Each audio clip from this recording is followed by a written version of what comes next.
Yo, what's up, guys? How's it going? Good to see y'all as always. What's up, Neo? What's good? Drake, Hustle, what's up? First thing, just to just real quickly, so I did set up the Scarface watch along for Saturday, but I had to change that to Sunday. I totally lost track. I totally lost track of something that I had to do Saturday. So it's gonna be the same time, like 4:30 but Sunday, because I already agreed to hang out with someone, but I thought it was for the following Saturday. So I thought I'd be cool, but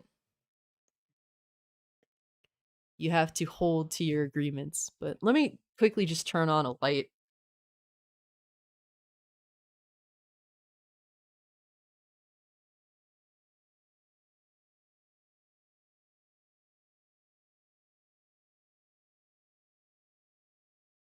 I hope that Sunday would be a good day for everyone. Normally it's a pretty chill day. Scarget, what's good with you, bro? Joshua, also really good to see you guys as always. Um I don't know if you guys are into like watch alongs for films. I know that I do a lot of like gaming content, but I love film. Like honestly, when I started doing YouTube, I wanted to not just talk about video games, but talk about movies or just watch movies, have discussions on them. Like I genuinely am super passionate about film, particularly like a lot of older films. So that's what I'm into along with um along with video games. Hey, what's good, Words of Paradise? Thank you so much for the super chat for $2. Said you let us down. Feel ashamed. Oh no. Obviously, I don't look to let anyone down, man. I know you're joking, though. I really appreciate the super chat, man. So much love to you, bro. I really appreciate it. It's what it's life, man. Like I'm like this type of person that in order to stay like happy or at least content, like I have to constantly be doing something. So like sometimes I kind of overdo things to the point where I lose track. So please forgive me. You know I don't mean it. Uh I try to do the right thing, you know. It's all you can do is try your best. So yeah, so the watch along for Scarface will be Sunday 4:30 or 5, likely 4:30. I do wanna try to do it, like I don't like to do, like, early stuff, but I don't wanna be super late with it either, like, in the day, especially with Scarface since it is, like, a 3-hour movie, so but, I'm excited. Um, Shout out to Anarchy 4K, who was the channel member that wanted to watch Scarface. I love Scarface, so it's awesome. But I hope to see you guys there. It's always a fun watch to watch Scarface, and the if the movie recommendations, if you want to get in on movie recommendations, I do hold that to channel members. So it doesn't matter what tier you are, though. If you want to recommend a watch along, you do have to be a channel member.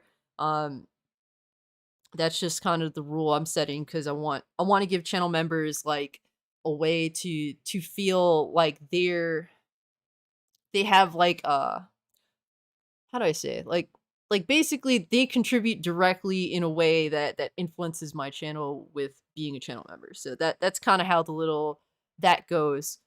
So whatever film that you guys want me to watch, I will get to it. It's just a matter of time, obviously, but so far we did American Pie, which was an amazing recommendation from Hustle and Motivate. I had a lot of fun watching that one. It was very silly, it was very fun. And now the second one is Scarface. So if anyone is a channel member currently, please recommend another movie or if you want to recommend a movie, you do have to become a channel member. If not, hey, we're still going to rock out together. It doesn't matter if you're a channel member or not. We're going to watch movies together. That's honestly something I really look forward to. Yeah, like I want like people that do contribute to feel like they have some form of influence in terms of like being able to be like to I don't know, like I don't know how to put that. Like obviously, when you're a channel member, like I really do take that seriously. I don't want you to, to think that I do take that for granted. So you recommending a film that you love, you would like me to watch, you want to hang out together and watch. Like I feel as though that's an awesome thing. Um, and I really want to extend that to people that do do those things. But honestly, you don't have to become a channel member. I don't want you to think that's like a necessity or anything, but because we're all gonna hang out either one way or another. LOL. Yes, I said member. But what's up, guys? How y'all doing? Um, I should probably give a shout out to the channel members since that is very appreciated. So we got obviously Hustle and Motivate. Thank you so much for being a channel member. I Man Rich the Slag Lord. Thank you so much for being a channel member.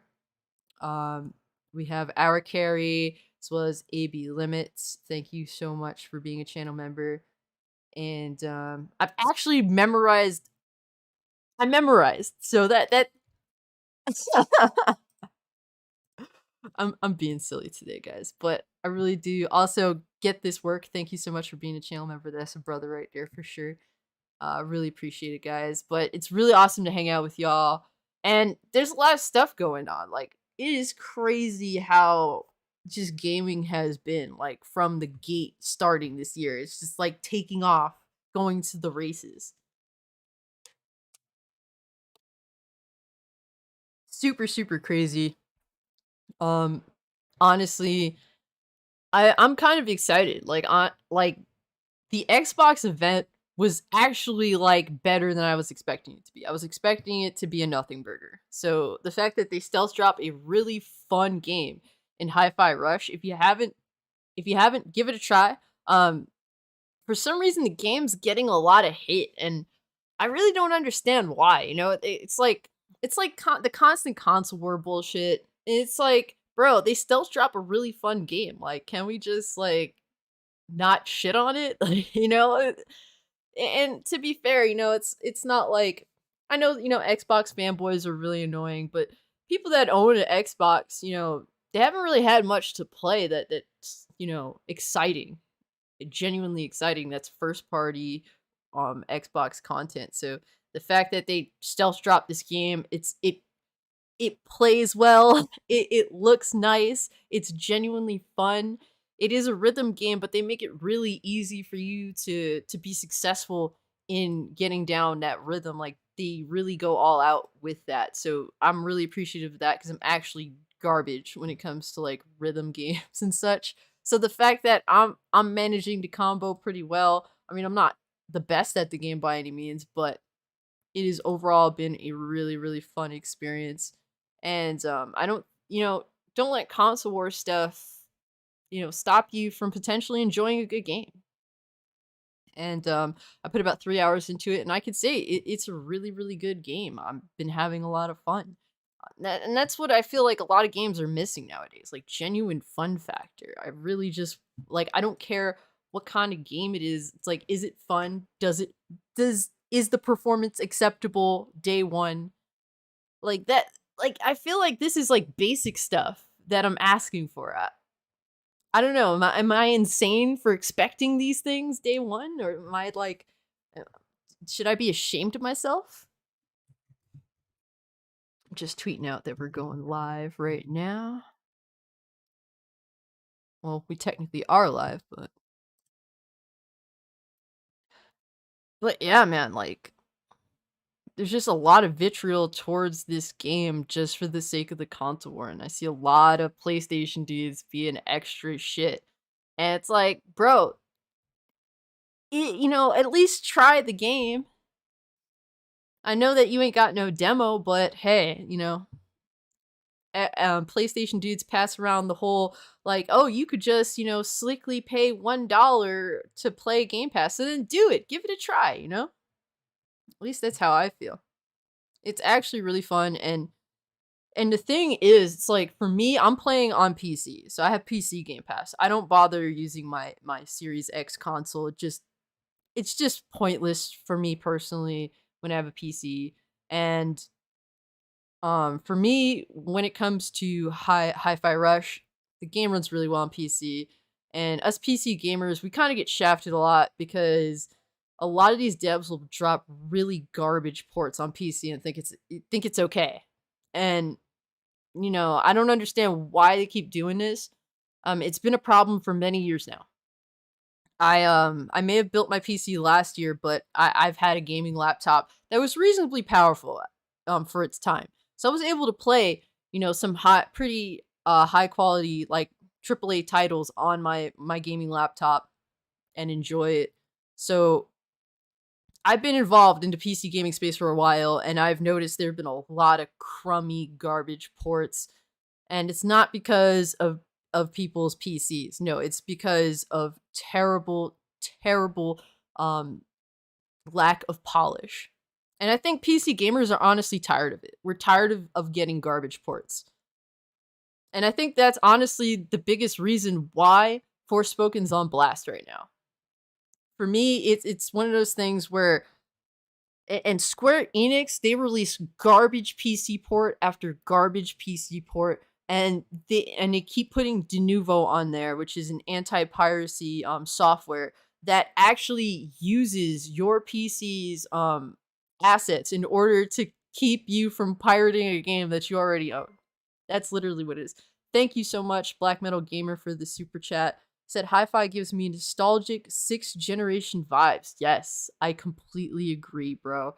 Um, that game, it really is. It's like I feel like it's a game that PlayStation would have made during the PS2 or like a Sega Dreamcast game. Like it really does feel like that in the best way possible. Like games that genuinely back in the day went out of their way to be fun. Like it wasn't about like how do we get people addicted for them to buy microtransactions? Like no, it's not all about that nonsense. Like back in the day when we were playing video games, it was all about like the developers wanted to make a game that was so much fun that we would not want to put down. That was what it was all about. Now it's all this other nonsense, and games just don't feel that much fun anymore to me. Like, honestly, when I get a game like Hi-Fi Rush, that's genuinely fun based on its own merits. It makes me so genuinely happy, guys. Like, I don't want to see a game that's doing all the right things get dumped on for no valid reason. And another reason to cherish this game right now is because it actually works, unlike most other things. So that's personally my thoughts. And if you haven't tried Hi-Fi Rush, if you can, I know that it's Xbox. I don't know if you guys have access to an Xbox Series console, or I don't know if it's on Xbox One, but or if you're on PC, if you're on either of those platforms, please give it a try. It's a really fun game. And, and it's one of those things where there's nothing to complain about in regards to Hi-Fi Rush other than the fact it has like anime style graphics. It does, and that's completely fine. I think the art style is very, very pretty for what it is. But apparently it doesn't look ultra realistic, so people are shitting on it for that. Ah, man. But let me see what you guys got going here. Neozoic says, I'm just curious, Cassie, did you even think of checking foreign games that are not made by by Japanese individuals? So I'm actually looking forward to a lot of titles that aren't made by Japanese individuals. There's a lot of thank you so much, Scargut, for the super chat for 2 pounds. Preach, sister, preach. I appreciate you, bro. I'm actually looking forward to some South Korean games that look really promising. I'm open to any sorts of games. To be honest with you, I think that a lot of Chinese developers are making some really interesting games as well. What was that game that I played? I don't know if you guys heard of this game called Fist. It's called Fist Forged in Shadow Torch. That's actually a really, really good game. If you like side-scrolling Metroidvania style games, that's a really solid game made by Chinese developers. It's a solid game. It looks beautiful. It has that awesome fucking atmosphere that is that draws me. It doesn't look like rainbow vomit everywhere you look. Like it's genuinely a good Metroidvania style game. If you haven't tried it, I definitely recommend giving it a go. I'm willing to play games from anywhere as long as they're good games and as long as they don't have insane business practices behind them, such as pushing like microtransactions and stuff. Like I do try to avoid those types of games if possible because they're just like they're just money pits, you know. That's what I feel like these games are. You might as well call like these aren't video games anymore. A lot of it's just like they just took like gambling to and brought it to the gaming space. At least that's how I feel. Maybe I'm overreacting, but I'm just kind of tired of it. Scargett says, I'm willing to give this game a shot on my next payment. Hey, bro, definitely give it a go. It's genuinely a fun game. I don't know if it's necessarily for everyone. Me, I'm not into rhythm games, so I had to conform to like actually being willing to try something that's a little bit out of my comfort zone, but it's actually really welcoming to someone that I have no ear. I'm kind of deaf in some regard. So I have to like, there's a lot of visual means to be able to be successful with Hi-Fi Rush. Spencer says, Forspoken just released, but PlayStation fanboys rather be on Twitter talking about Hi-Fi Rush than playing Forspoken. Yeah, I have seen that, man. I have seen that. And look, like a lot of people say, oh, if you haven't played a game, then you shouldn't be allowed to comment on it. I mean, like, look, as a company, you want to sell to as many individuals as possible. So in order to do that, you have to be able to listen to feedback as to why someone that was possibly willing to buy your game ultimately did not end up buying your game. Like this is important feedback if you want to make a better product that more people will be willing to buy. I'm just saying when it comes to Forspoken, get rid of Denuvo. Matter of fact, get rid of Denuvo on all your PC games, Square Enix. Stop with the bullshit already. Denuvo gets cracked in like a fucking week, you know? It's like ridiculous, man. But it just completely disincentivizes me to buy their games because it's just an insult to my intelligence at this point, I feel like. Just get rid of Denuvo and release games that are actually optimized, acceptably optimized. I'm not asking for perfection. If like a random thing on the ground, like a rock just starts randomly flying around and it doesn't affect me gameplay wise, I'm not going to complain about it. But make games that are actually acceptably optimized and that are playable without huge issues or having to be willing to conform to looking at something that looks muddy or just low frame rates. Like just looking at the specs for Forspoken on PC, it's just like, why would you even bother? It's like you're trying to make your PC run a professional race for a game that doesn't even look up to snuff. It's just, why would you even put your PC through that? Why would you put yourself through that? That's how I feel personally. I know some people have been really enjoying Forspoken. I'll get this work. Thank you so much for the super chat, bro. Thank you so much, bro. Homie just dropped 5 and just said, I don't need to say nothing. That's all I needed to say. That's the man right there. I don't need to say nothing. I appreciate you, bro. It's always good to see you, fam. It's always good to see you. No, you're good, Newzoic. No worries about the grammar. You definitely you type well enough for me to be able to relatively understand. I make mistakes too, bro. Never have to apologize for that. Dobafett said, I miss the days when a game like the first Zelda gave us an entire second quest. Now it's all about pushing DLC, season pass, and game purchases. Yeah, it's true. It's true, man. And it's like a lot of people just want to ignore that. And like I understand, like you want to just enjoy the games as they are. I totally get it. And you know, I don't want to like, rain on anyone's parade. That's not what I want to do, honestly. But I'm just trying to explain why I'm disappointed with the current state of gaming. Why as someone I was the person like I wanted every gaming console because any game that I wanted to play, I didn't want to be limited by the console like only having one console. Like I was that person that every generation I owned everything.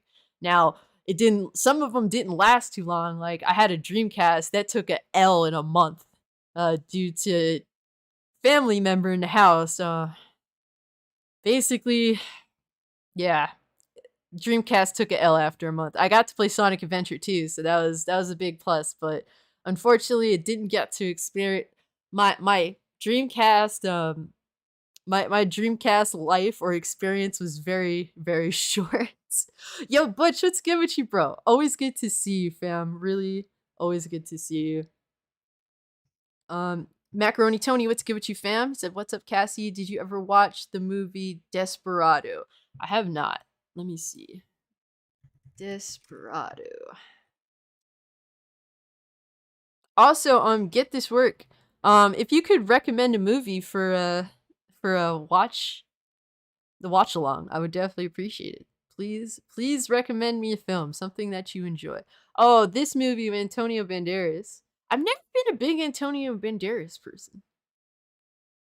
All I remember him from is Spy Kids. 95. Yeah, I do recall this film. I mean, but I never actually went out of my way to watch it.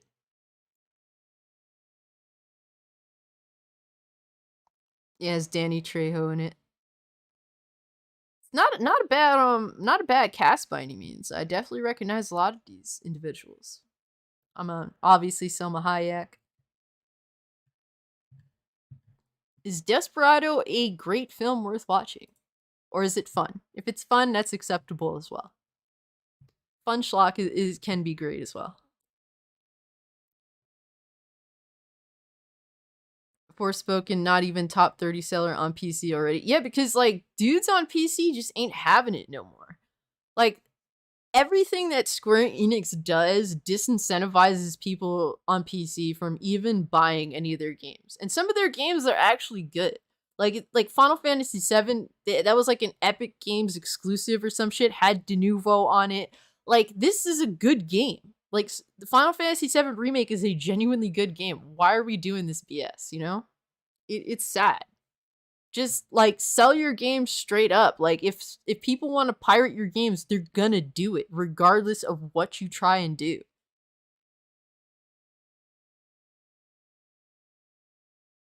Let's see. If you want an underrated, amazing Castlevania Metroidvania like game, play Ender Lilies. It's on everything. Okay, let me look it up.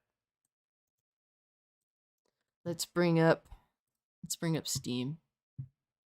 Put it on my wish list.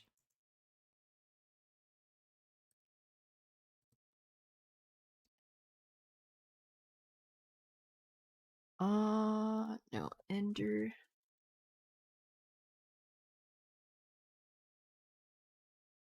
Let's see. Ooh, hold up. Okay, this art is looking interesting. I like the monsters. Okay. Alright, I'll add that to the wish list.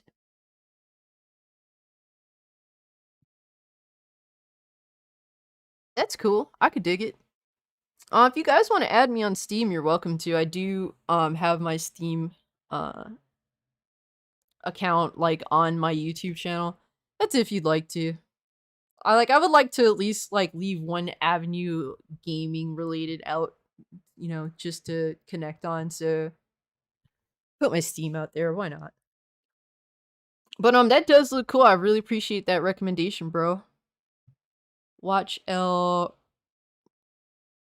Watch Elm or yo guys. I'm gonna really have to start wearing glasses. It's getting bad. It's getting bad. You're watching this in real time in 4K. Well, not really in 4K, but my eyes just going as we speak. I've been like ignorant to it. I'm like, no, my eyes aren't getting worse. They're not getting worse. I refuse to believe this, but it's actually pretty bad. All right, I'm gonna have to rock it out. My glasses are slightly foggy, but I'm just gonna try to ignore it. I fully believe you. It gives me strong Ultimate Spider-Man game, but you know, I was thinking of Ultimate Spider-Man. Like in a weird way, So it's not necessarily about the movement. The only thing I could say criticism is I kind of wish you could run. But the main character he does like a jog, kind of like I guess, a little faster than Nathan Drake in the OG Uncharted, I guess is the best way I could describe it. It's not necessarily the movement that's like a highlight, but it's overall it's pretty good. It's a cool 3D platformer hack and slash. It's genuinely a fun game. Cassie, what is your honest opinions on DLC in general? I think that some DLC is great and completely warranted. It's crazy to me that in one generation, last generation, we went from like The Witcher Blood and Wine 20, like The Witcher DLC being like $20 to fucking $20 skins in Fortnite. Like it is crazy how within one generation that went down. And now like $20 skins are the norm. It's crazy to think, man, when you really put it into perspective. Oh, you love the Cowboy Bebop picture in the background? I have a few of them. So, the one like right there, that's a Cowboy Bebop picture. That's all of like the main. I'll have to like take a picture and post it. I also have Spike Spiegel up there. So, there's like so these are like smaller posters. I actually have a really like a lot bigger posters on top of them. I guess I'll have to take a picture and show you guys at some point. But I appreciate that hustle. I was wondering if you did see the 1932 version of Scarface. So I have, but when I did, it's one of those things where I didn't watch it from the beginning. It was basically on cable, and I all I seen was Scarface. I'm like, oh, cool, Scarface with Al Pacino, and then I realized, oh, this is in black and white, and I watched it, but I didn't watch the whole thing, and it was a really long time ago. So I definitely wouldn't mind like actually watching the original Scarface. Do you watch along Falling Down? It inspired Rockstar to make GTA. I love Falling Down. Falling Down is a really, really great movie. Michael Douglas got a lot of shit for that movie. Kind of like how the Joker got shit. Sort of like the same concept. Yo, Rocky, what's good with you, bro? Good to see you as always, fam. Hey, get this work says hit the like button. Yeah, I really appreciate it if you could hit the like button. Helps the channel. If you're new, subscribe. Really would appreciate it. Stick around as always. Always got something going on. It's always a fun time here. We talk about gaming, talk about film, talk about a little of everything. Honestly, that's how I don't like to be pigeonholed. Like I like to just talk about what I'm into, and it's awesome to find people that are also into some of the same things that I'm into, and even discover some new things. Let's not talk about Final Fantasy VII Remake, Dozer. I got you. Oh man, yikes! I to be fair, I actually liked it. I mean, I'm not like a big fan of Final Fantasy VII because I didn't grow up with it, but it is great for what it is. But I'm kind of excited for Final Fantasy VII Remake 2. I guess that's what it's called. But honestly, you guys know, like the main game I'm waiting on is 16. Final Fantasy 16 looks insane. For Mask of Zorro is a Banderas movie worth seeing. Okay. You know what's funny? Like I've never been into Zorro, but for Halloween one year I dressed up as Zorro when I was a kid because I just liked the way that he looked. It was I didn't do the mustache. I just wore the outfit and I had the sword.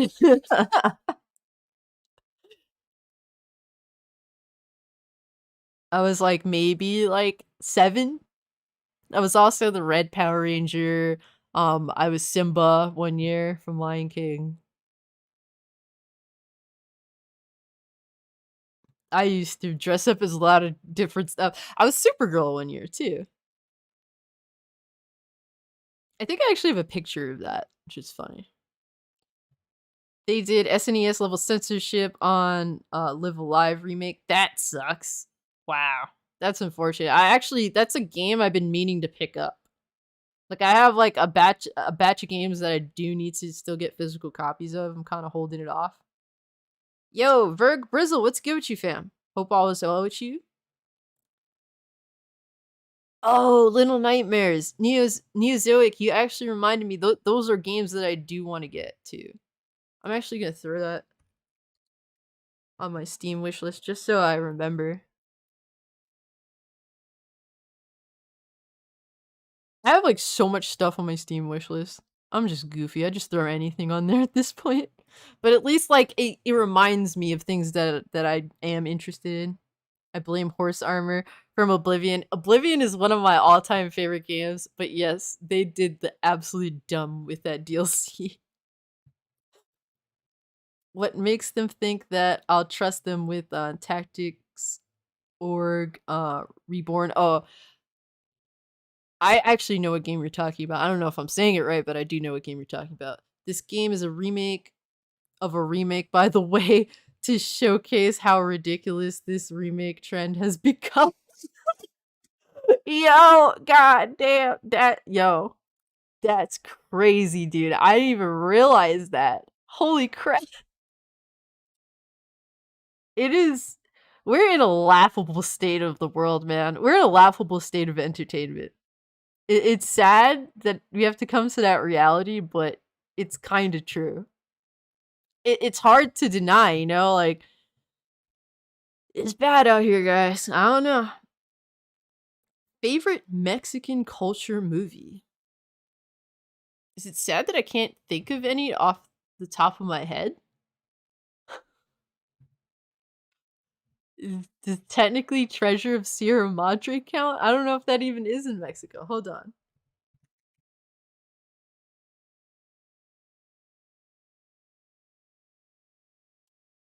I don't really I can't think of any specifically. Yeah, it takes place in 1920s Mexico. It's actually a really, really great movie if you're into like old flicks with Humphrey Bogart. Really, really great movie. Highly recommend it. But I really like old flicks too, so I don't know if you guys are into like classics and all that, but that's definitely something that I value. So favorite Western movies? Ooh. Oh my god, dude. I love Westerns. I'm a huge I grew up watching Western flicks with my dad. So like there's so many. Like a bunch of I mean, you got your John Wayne flicks, you got your Clint Eastwood flicks, you got your Jimmy Stewart flicks. I love Broken Arrow with Jimmy Stewart. That is actually one that I really really liked as a kid. The Outlaw Josie Wales, The Cowboys was a really good one. Um, damn, there's too many, dude. Like honestly, there's so many great. Like, let me see, Western movies, films. Like I can't even think of all of them. Like the thing is, if I don't mention all of them, I'll probably like be upset that I didn't think of it later. Obviously, like The Good, the Bad, the Ugly, Unforgiven. I've never watched Tombstone. I need to watch. Like honestly, I keep telling myself I need to watch Tombstone, and I still haven't watched it. And it's like it's been years, and I need to stop. Oh, The Searchers. If you love great cinematography, The Searchers is a really great film. But I do love a lot of Western flicks. Like honestly, there's some really really great ones. I would not mind watching any Western flicks to be honest with you. But here's my thing, like when it comes to specifically like PC ports, like look at what happened with let me bring this up right here. Look at oh man, hold up. Look at what happened with this whole Rockstar definitive edition. Now, I remember making videos when they did originally drop the first iteration of the Grand Theft Auto trilogy. And so the game came out broken as hell. Rockstar had the nerve to relaunch, like port the game over to PC, and it's still messed up. It's still messed up. And it's like, oh, Rockstar's working on a patch for GTA Definitive Edition on Steam. And this person is just like, that's cool and all, but why not fix the game before you start selling it? Like, it's the truth. Like, stop disrespecting your consumers this way. Like, this is blatant disrespect. Like, I'm just so sick and tired of it. Like, I just want good games that actually work, you know? But it's just like, and people just want to ignore that this is a problem on PC. It is a problem that needs to be addressed. Stop putting out garbage ports on PC. And to be fair, this was garbage even when it launched on consoles. Why is this acceptable? You know, like, why is it acceptable? And Square Enix is a huge culprit of this. They have launched a lot of bad PC ports, and they keep getting away with it. They just keep making the same mistake day in, day out. That's what I just and it's sad because I'm excited for so many Square Enix games. Like my most anticipated games are two Square Enix games. The first one is Final Fantasy 16. The second one is Dragon Quest 12. The third one is Dragon Quest 3 Remake. Like I'm so excited for Square Enix games, but I know I'm gonna get them all fucked up because they just don't learn their lesson. They don't even acknowledge that they made mistakes. Word up, Spencer. Final Fantasy 16 is definitely going to be heat. Yo, what's up, Verge? Can't wait to see what Netflix One Piece will turn out. Oh God, are you saying that in like a humor to laugh at it? Because I feel like that's as close as you're gonna get. Like if you're gonna just treat it as a comedy. Hey, thank you so much, Rocky. I love X-Men. So this is like OG X-Men. And obviously the OG Dark Phoenix saga. I love old school X-Men. X-Men now is not a good state in terms of the comics, but I like to definitely relive the classics. But let's see. What did Xbox do? Xbox just stealth dropped a really, really dope game and people are just hating on it for no reason. Despite the game working day one, playing well, visually looks pretty. Like and the thing is, so Hi-Fi Rush, and I'm just all over the place with gaming, but you know, whatever, man. Like the great thing about Hi-Fi Rush is that it is everything Xbox needed so desperately. Like it's a brand new IP. It's a good game. Like it's fun. It's actually like it's not like people are excited for it. The way that they stealth dropped the game had so much instant excitement that Xbox has needed desperately. Like, look, man, are people going to be excited for the next, Gears of War game? Yes, they are, but is it going to be that exciting? Not really, because it's like it's what the sixth or seventh entry now. Like naturally, it's one of those things. Oh man, Gears is gonna be there, which is awesome, but it's Gears. We've been there, done that, and a lot of people think that Gears already peaked, and that's fair to think that. Like Hi-Fi Rush is everything Xbox needs to do. A brand new IP that's genuinely fun, and the way that they launched it built so much excitement. Like you got to give Xbox a dub on this. Like honestly, and I shit on Xbox a lot because I just don't feel like they've been doing what they need to do. So when I'm saying like, look, this is a dub for them. You got to give them this. It means something because normally I kind of write off Xbox a lot of the time. And honestly, those times they deserve it. Like all of last year to me, Xbox was a dumpster fire last year. What did they do last year? Scorn? Who the fuck wants Scorn? Like nobody really wanted that game. And for them to be dry as fuck and they're a console manufacturer, like no, that's unacceptable. So like I am really, really hard on Xbox when need be, but in this situation, they did what they needed to do. They did what people wanted them to do. So that's why I don't understand why PlayStation dudes, besides, just wanted to do console war BS for, likes on Twitter. I don't know why they're upset about this. This is the things that they demand, even though they'll never buy an Xbox anyway. So.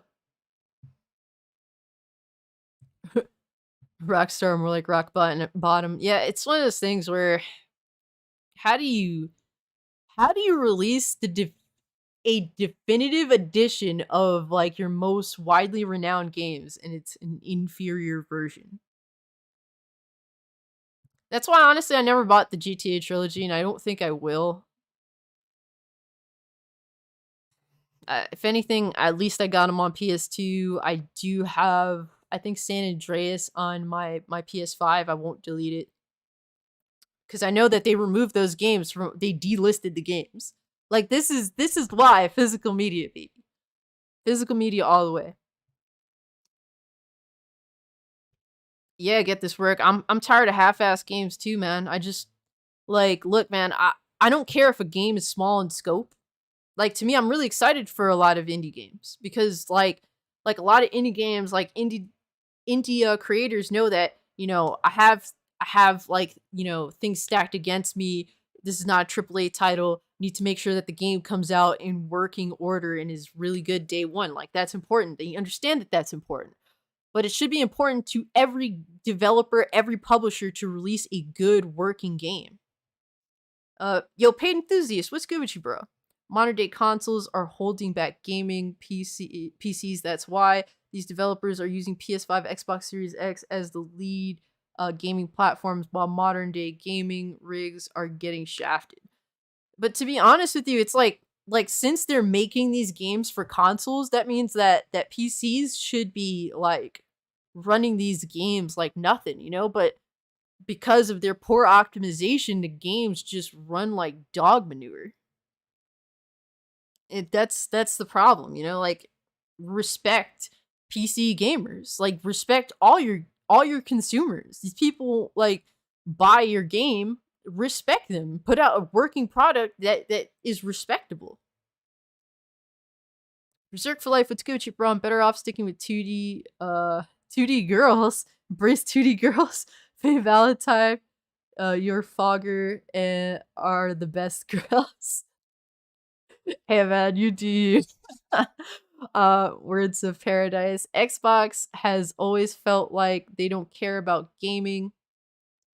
When compared to Sony and Nintendo, almost like great value gaming.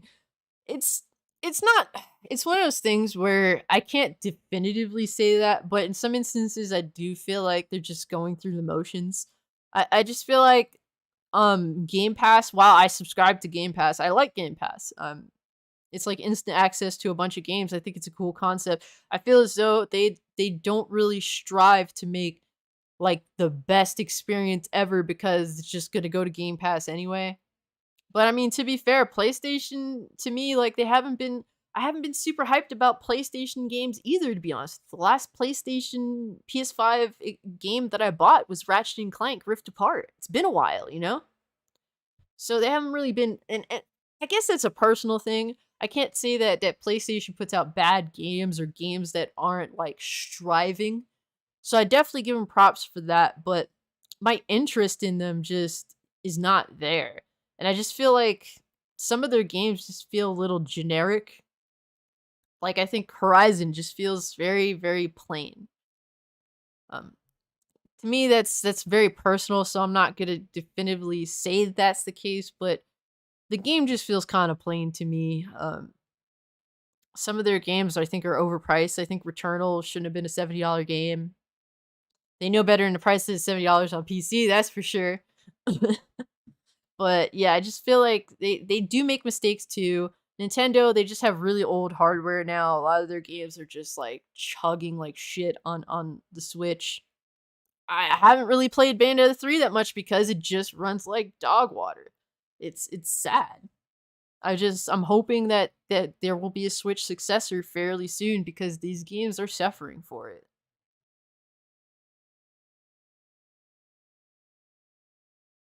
Physical media all the way, yes sir. Hell yeah. Macaroni Tony says I dig that hat. This might be a hot take, but I think Toad is underrated in X-Men. I mean, Toad has his moments. I really think Toad shines in what is it, X-Men Evolution, the cartoon.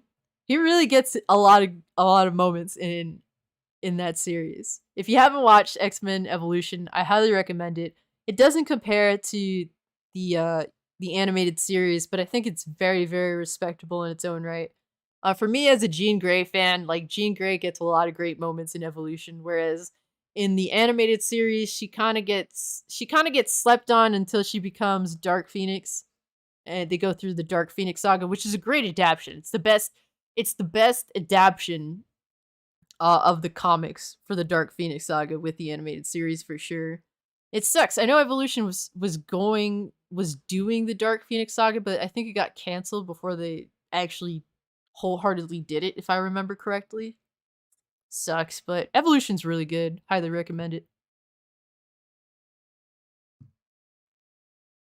Subtly throwing shade at Forspoken. Honestly, I'm throwing shade at all of Square Enix's games. Honestly, let's just lump it together. All of Square Enix's PC ports are dog shit. The only one I think that was acceptable was Crisis Core, and that's a remaster of a PS2 game. I mean, a PSP game. Do you want your little a little clap for that? Oh my god, you made a decent port of a fucking PSP game. Congratulations. I'm tired of PlayStation's first party and Xbox has a lack of first party. Yeah, it's like it's just no winning, man. And then Nintendo has decent first party, but those games are just they're just chugging on that hardware, man. Does that mean Ghost of Tsushima won't release on PC port this year? I don't know. I've been waiting for a PC port of Ghost of Tsushima. That's why I didn't bother picking up the PS5 version. I'm just like, there's no point in me getting the PS5 director's cut. I already own a physical copy of the PS4 version, so I might as well just wait.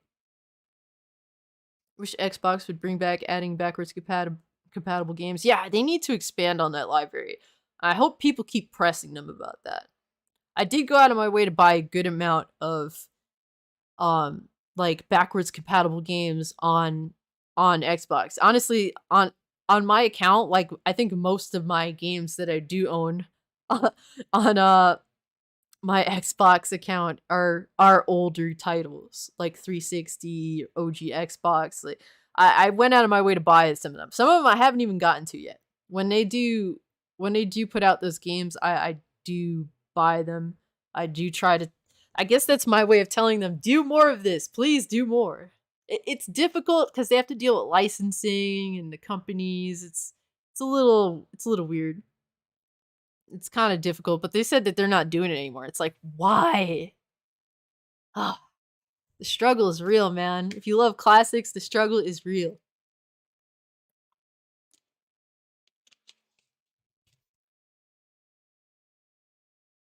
Oh, thank you so much, Pain Enthusiast. He likes my X-Men hat too.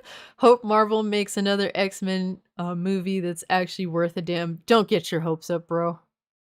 I mean, realistically, what good actors are there out here to portray some of these great characters? I mean, a lot of people shit on Ian McKellen for playing Magneto because he was old, but he was a great Magneto, as was Michael Fassbender. Michael Fassbender is one of the last great actors we got out here, bros. It's bad.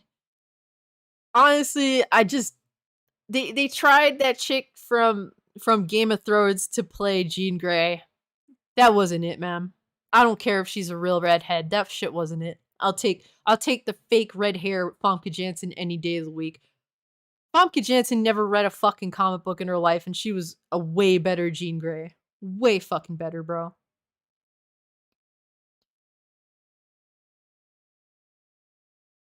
At least the X-Men animated series cares for Cyclops. This is true. So does X-Men Evolution. If you're so I love Cyclops. I'm a huge fan of Scott and Jean. Like they're like my favorite couple in the comic books. And they're both like they both have respectable time on X-Men Evolution. Like they are like Scott is the leader. What I like about X-Men Evolution is that they made Wolverine a lot older than Scott and Jean, so you don't have like that like love triangle bullshit. No, it's like there's more substance there. Forgotten spoken, yeah, pretty much. Neozoic asks, did you think both X-Men and Fantastic Four is underused since the popularity of Avengers and Guardians of the Galaxy? Of course. So, like, if you're a fan of like old like comic books, the past like before like way before comics went to shit, which was like the 2015 time frame. Um, X-Men comics had been getting dumped on for many years before that. They've been getting dumped on. They refused to make good X-Men comics because Disney was butthurt they didn't have the movie rights to X-Men. So they just constantly dumped on the X-Men every chance they could in the comic books. So that's just something I've had to live with. I didn't read too much Fantastic Four, so I can't really distinguish I can't really say for sure like how they did in the comics and how underutilized they are. But yeah, it's one of those things where X-Men are no doubt like way better than the Avengers. I'm sorry, people that think Avengers are great, it's just because you like the MCU and just because the Avengers have been in your face for like the past 15 years.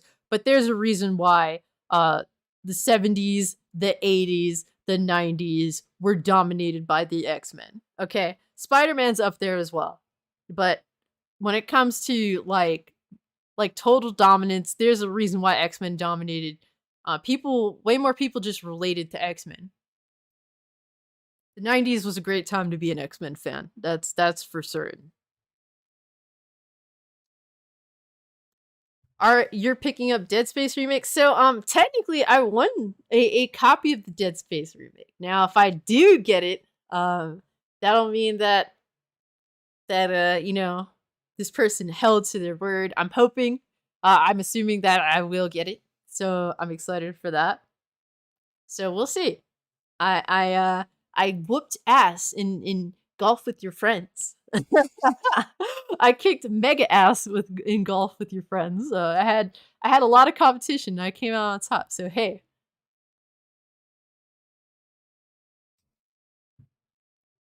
I grew up on X-Men Evolution. That's how I began loving Toad. Hey, that's what's up. See, like Toad had his moment in Evolution. Like he was one of the main villains, and he definitely had his moments.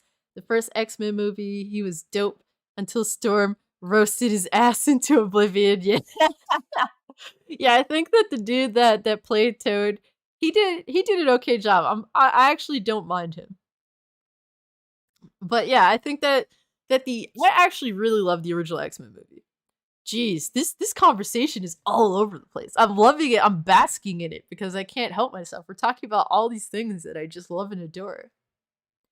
You might Redbox Dead Space remake. I hear it's flames. Like there's a lot to that game. I was hoping that Callisto Protocol was going to be a good game so that we can have like the debate of a lifetime. Which one's better, Callisto Protocol or Dead Space remake? But Callisto did not live up to expectations, man. Alex Mason, not gonna touch Dead Space remake with a 10 or 15-inch parch pull. Yeah, I mean, it looks like a fun game. It looks like they really, in the very least, tried to make a legitimate remake and actually be extra about it while being respectful of it for the most part. I know a lot of people don't really like what's her face, how she looks now, which I get it. She looks like 20 years older than she did in the original game. But to be fair, people hated how she looked in the second game too. So, P Enthusiast said Jennifer Lawrence was good as Mystique, but not better than Rebecca Romijn, in my opinion. To be honest with you, I agree but disagree. I think Rebecca Romijn was way better as Mystique, and I think Jennifer Lawrence was garbage as Mystique. I'm sorry, man. What's amazing, and I'm just gonna be a super Rebecca Romijn fangirl right now. What's amazing about Rebecca Romijn, and a lot of people dump on actresses that went from modeling to being actresses, but in Rebecca Romijn's case, she was the perfect pick to play Mystique. And the reason why is because as a model, like the most important thing is body acting. And playing Mystique, the nude character, she's completely nude in blue paint. Like you have to be good at body acting in order to like actually make it look cool. Jennifer Lawrence can't body act for shit. She just looks like she's like every time like I see her, she just looks like she's standing there waiting for the bus. Like that's that's the extent of Jennifer Lawrence's body acting. So that's why I just really can't get into her version of Mystique. To be fair, the writing for her wasn't necessarily good either. Uh, X-Men 2, X2 X-Men United is peak Mystique for sure. And a lot of people like honestly I wish that Mystique had more in X-Men 3, but I also do like the fact that I do like how how Magneto played that moment. It was a good moment for Magneto where he's just like, yeah, you're not one of us anymore. Like I thought that was fucked up, but it was like fucked up in a good way. First exposure to X-Men were the movies. To be honest with you, like those first the first two movies are actually good. You know, it sucks that they're in, you know, black leather. Totally get it. But they did that in the comic they ended up doing that in the comic books too. And I didn't mind it in the comic books, even if, you know, they got that from the movies, but it would have been nice to see them in real outfits, but I don't mind it so much. The current MCU was mid from the start. I think the MCU started off pretty good. Um I was like a super fan when it first started. Like I loved Iron Man. I thought Robert Downey Jr. was amazing. And I was really into it for a while, but now I can't stand it, you know? I really, really cannot stand it. Every time they announce like a new slate of these movies, I just want to vomit. Can't help myself. Uh, I just can't. I can't take it anymore. I'm just over it, man. Been at this shit for like 15 years now. Like, when's enough enough? You know. And honestly, man, when you go back and look back at those X-Men movies, like some of them still hold up, you know? Like honestly, I think X-Men 1's a good film. A lot of people may not think so, but I still enjoy watching it, man. I really really enjoy watching it. The sentiment is still there of the issue in regards to, you know, mutant and humankind living together. Like that's great. Magneto's still a great villain. X-Men 2 is still a great film. I know most people still genuinely enjoy X-Men 2. That shit was dope. Like, honestly, man. They killed it with that movie. Yeah, I love Rebecca Romaine. She's freaking awesome. Jennifer Lawrence was good in First Class, but that's back when she was still a decent actress. Yeah, before she, you know, stopped giving a shit. Yeah, like she actually did have to try in First Class. First Class was a good film. I think like at the time I wasn't that crazy about it because I felt like it was a little eccentric, I guess, in some ways. But looking back at it, First Class was a really good film. I feel like that could actually make a badass X-Men game. They could make a actual badass X-Men game if they tried. Can you imagine a game where it's open world and you create your own character, and powers, and get to go to the Xavier bro. They made any kind of X-Men video game like that includes the X-Men, not just Wolverine. I like Wolverine, but I don't like how they overuse Wolverine. Like I just get kind of bored, you know? But for me personally, um if they announced anything X-Men, bro, I would simp so hard. Like honestly, guys, I'm going to be completely honest with you. It may be a pile of shit, but I will still simp. So be prepared. Please understand. You know, I like to keep it real out here, but when it comes to X-Men, I get overly emotional. I become a leftist. I get overly emotional. I can't help myself. But like, I don't know if you guys have played Marvel Ultimate Alliance 3, but do you guys just imagine how many times I played the X-Men Xavier Institute level? Like over and over and over and over again. Like I was so emotionally driven to continuously play that chapter because of how much I love the X-Men. So I would die for a new. I played X-Men Legends like literally last year. Still holds up, by the way. If you don't have a copy of it, emulate it. Still a really fun game. The controls are still solid.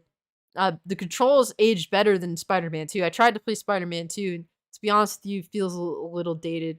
I wasn't prepared for it to feel like as meh as it did. So on that front, like honestly, X-Men Legends aged way even better than Spider-Man 2 did. Rebecca Romaine had no acting experience when she portrayed Mystique. Yes, that's completely true. X-Men 1 was her first her debut, and she killed it, man. Which makes her performance even more impressive. Exactly, bro. They did Mystique dirty in X-Men Last Night. They did. They totally did, but I for the sake of Magneto's character, like I hate it, but I don't hate it at the same time. It's one of those things where I love X-Men too. I'm sorry. I know. Roast me. Roast me. I deserve it. I deserve it. I can't help myself. If I watch X-Men 1 and X-Men 2, I have to watch X-Men 3. I have to. I can't help myself. I love Famke Janssen as Jean Grey. I don't give a fuck how badly they fucked up her version of Dark Phoenix. They totally took away. Jean should have had more power over that situation. That's the fucked up thing about it, but I cannot help myself. I think Famke Janssen, despite how terrible they did her character, I think that her portrayal was amazing. I think that like some of those scenes where she's like showing like that she's fighting this entity, I enjoyed. I enjoy X-Men 3. I know. Throw tomatoes. Throw them. Throw them. Throw them. Throw them. Please just throw. I'm sorry. I'm so sorry. See, I told you I get overly emotional when it comes to X-Men. I can't help it. All right, I think that we should move on to another subject before I make everyone mad in the chat. I'm basking too much in my X-Men fangirlism. I can't help myself, guys. But X-Men Legends was the last great X-Men game. X-Men Legends 2 is really fun as well, to be fair. I really enjoy X-Men Legends 2 as well.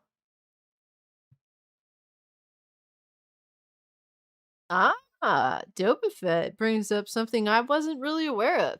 That Rebecca Romaine was in Dirty Work a couple of years before X-Men. Okay. I stand corrected, Dad. Thank you for correcting me. I don't like to give out false information, so. The Wolverine game is in development. Unfortunately, it's not coming out till at least 2025. Yeah, I'm excited for the Wolverine game. I'm definitely excited. Hopefully that evolves into something X-Men. I don't know how they're going to do it. I don't know how far they're going to take it, but whatever. I'm here for all of it. All of it, guys. I can't help myself. Honestly. Forgot about X-Men Legends 2. You're right. Yeah, it's a great game. Great game, man. I love I love the both so much. So I actually like um Marvel Ultimate Alliance 3. I think it's a really fun game. My one negative about it that X-Men Legends was so good at was that when you interact with NPCs, no matter who you're playing as, the NPCs still give you the same response in Marvel Ultimate Alliance 3.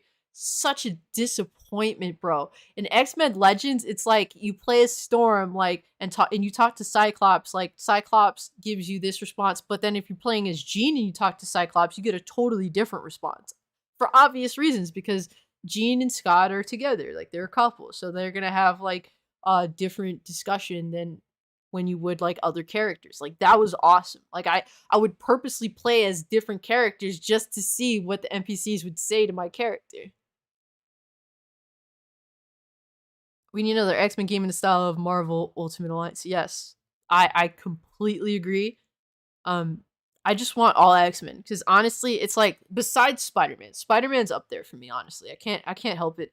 But like all the other Marvel characters, I like some of them, but I don't give a fuck about them nearly as much as X-Men. I just want all the X-Men. I don't want like fucking the looks of the modern X-Men. I just think they all look like trash. Just give me like old school looks, like classics, or at least give me the option to make them look like their classic counterparts. And please put Boom Boom in some of these games. Like, I think Boom Boom is an awesome X-Men character. She basically just blows shit up.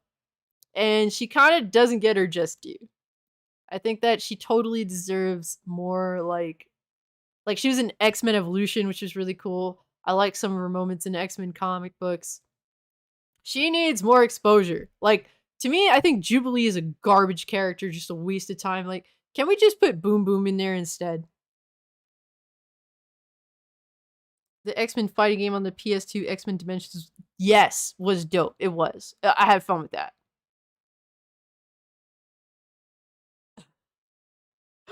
Oh my gosh, Macaroni Till you said asking if I could start an X-Men podcast. Honestly, I'm not versed enough.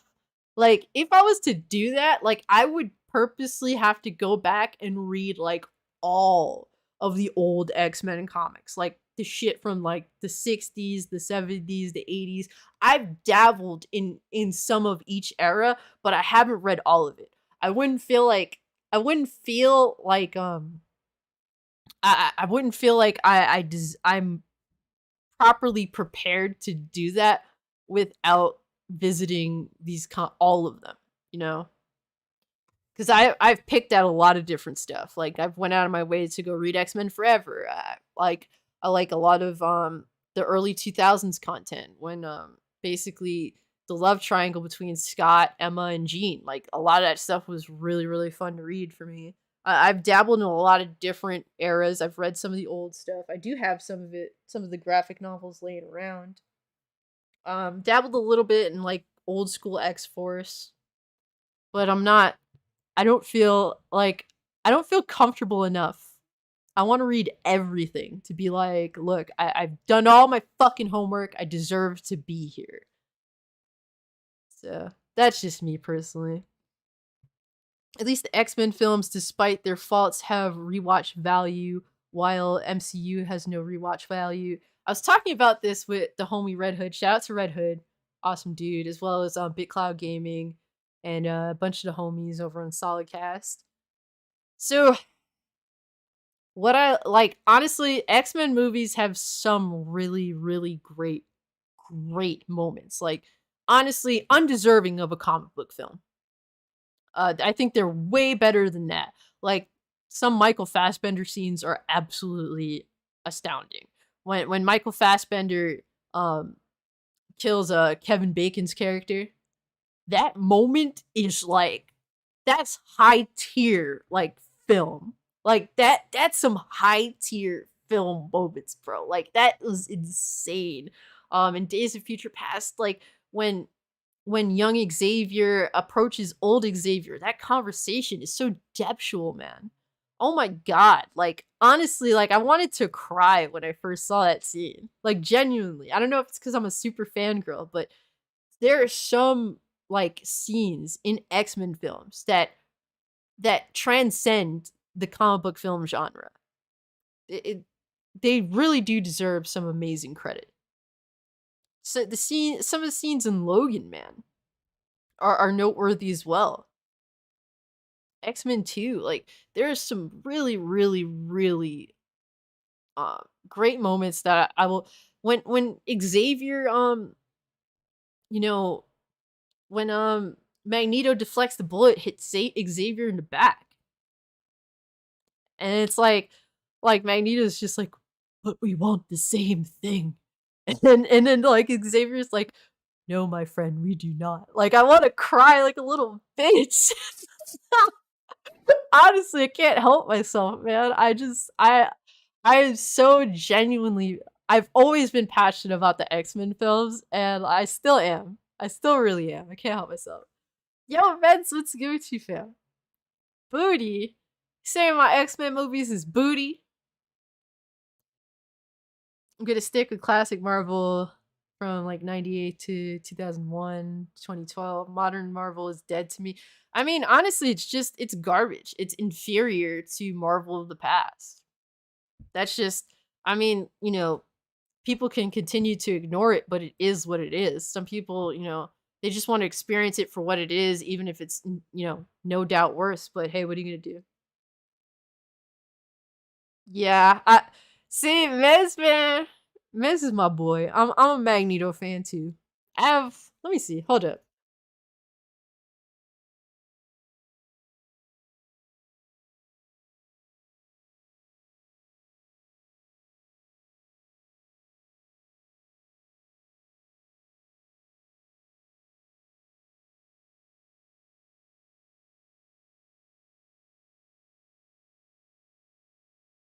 These are my two characters right here. Got obviously Jean.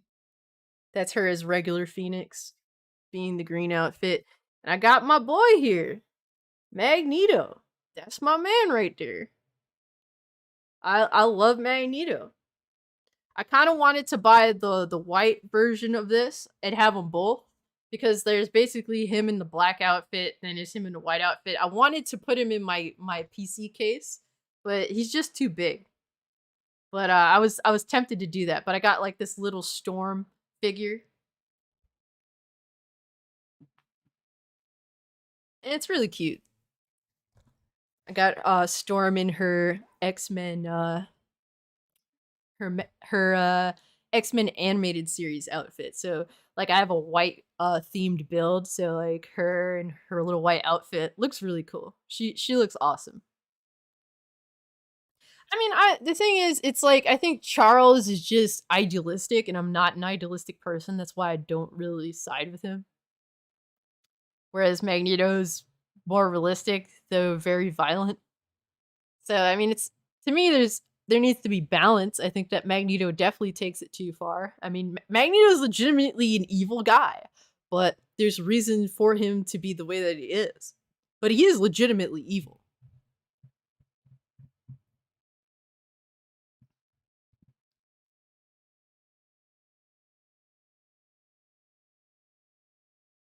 You're not gonna save people that hate you. Yeah, I completely.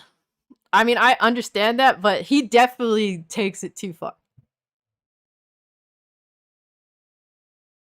Exactly. Like he wants Magneto wants to be the thing that he hates the most.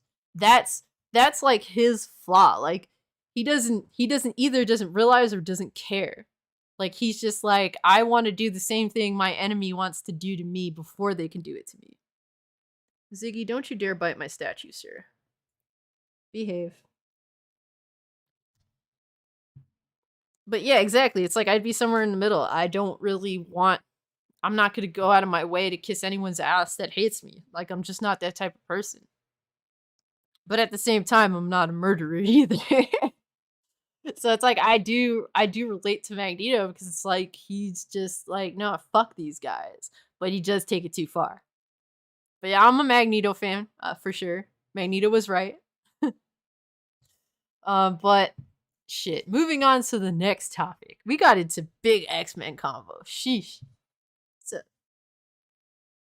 Ziggy's checking out my statues, but the next topic is for me. So guys, I am pretty hyped for Hogwarts Legacy.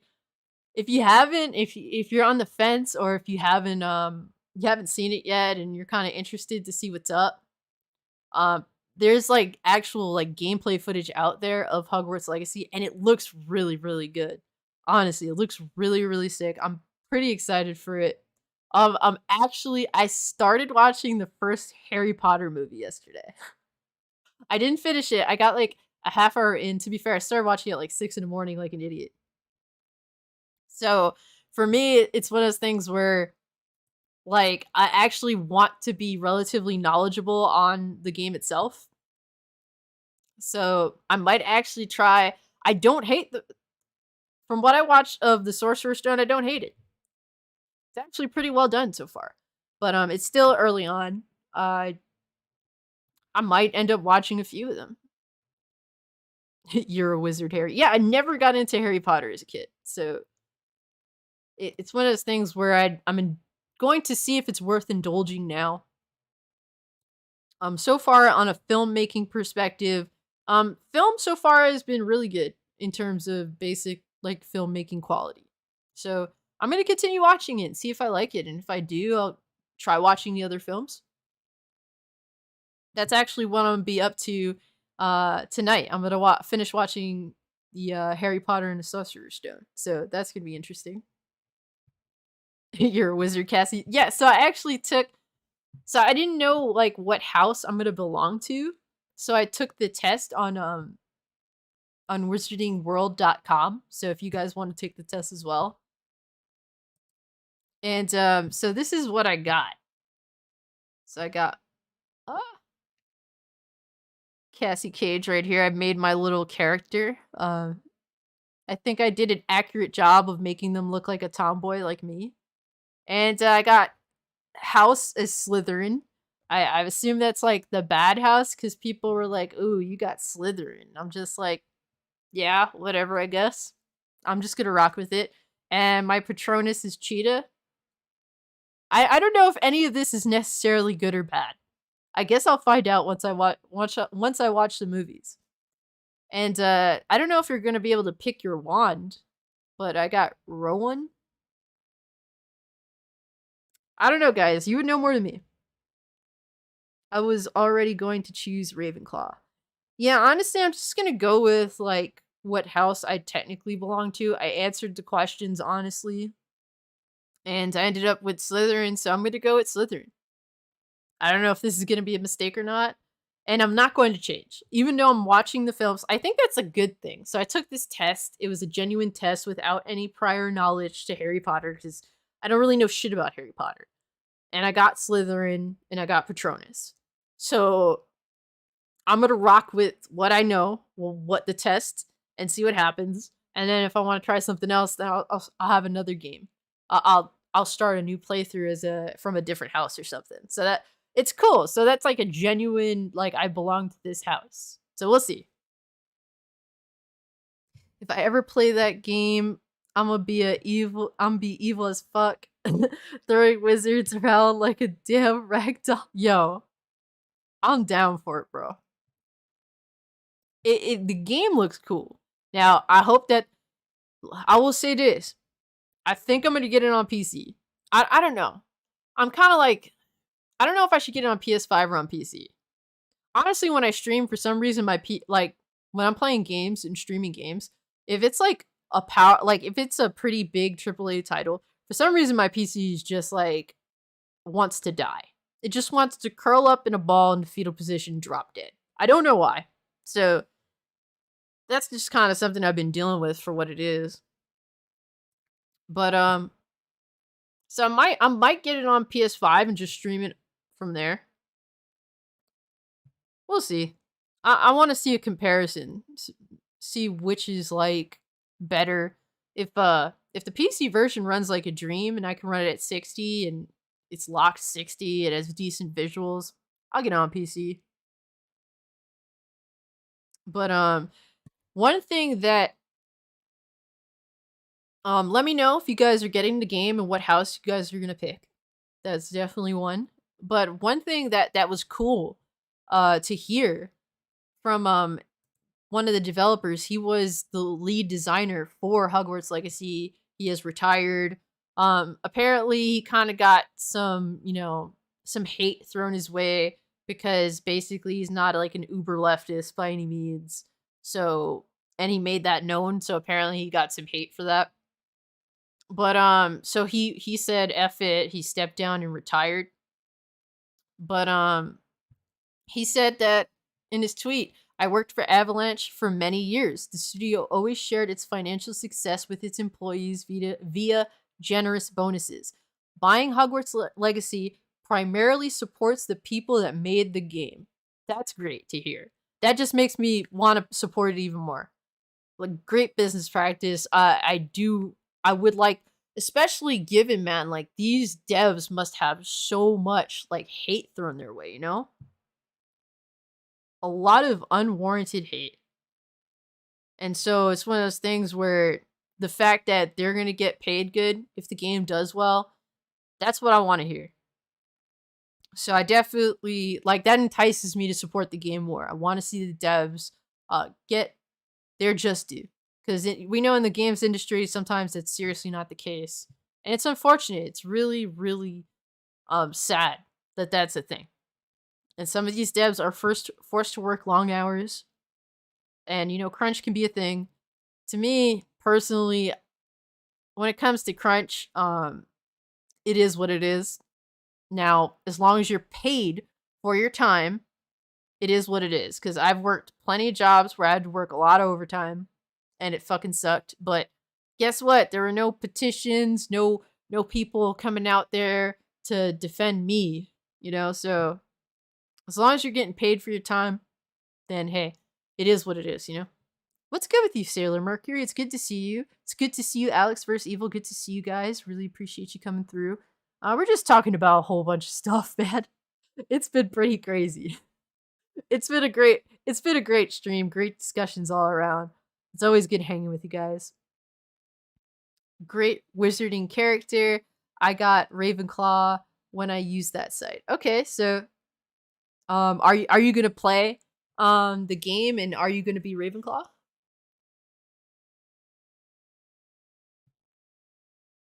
First playthrough going with Ravenclaw and going to be a goody goody. Yeah, I think I'm gonna be a total butthole as a Slytherin, like just be a complete douchebag. And then like I'll have a second playthrough where I pick a house, I guess that's, more goody goody or whatever, and play as a good person. I remember watching Roy Levitt's vids on YouTube years ago. He criticized the woke nonsense slowly crawling into entertainment even back then. Yeah. Yeah, do you know that that's kind of why he had a lot of shade thrown his way? Because he had like a YouTube channel that was back during the anti-SJW days of YouTube around 2016 or before. Yeah, I'm getting the game. Not a big Harry Potter fan, but I love open world RPGs. Yeah, that's like honestly what draws me in. Like I really do enjoy open world RPGs.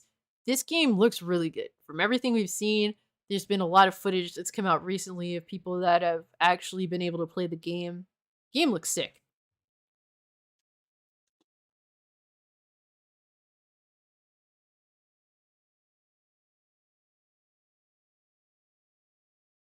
And like, here's like the one thing that's so I know that you can make like non-binary or trans characters in Hogwarts Legacy. And to be honest with you, so I don't know if you guys noticed, but I'm not the most feminine female in the world. In reality, I am a woman. Like that is me. I am a female. But I do like to dress, sort of, boyishly. I've always been like that. I've always been a tomboy.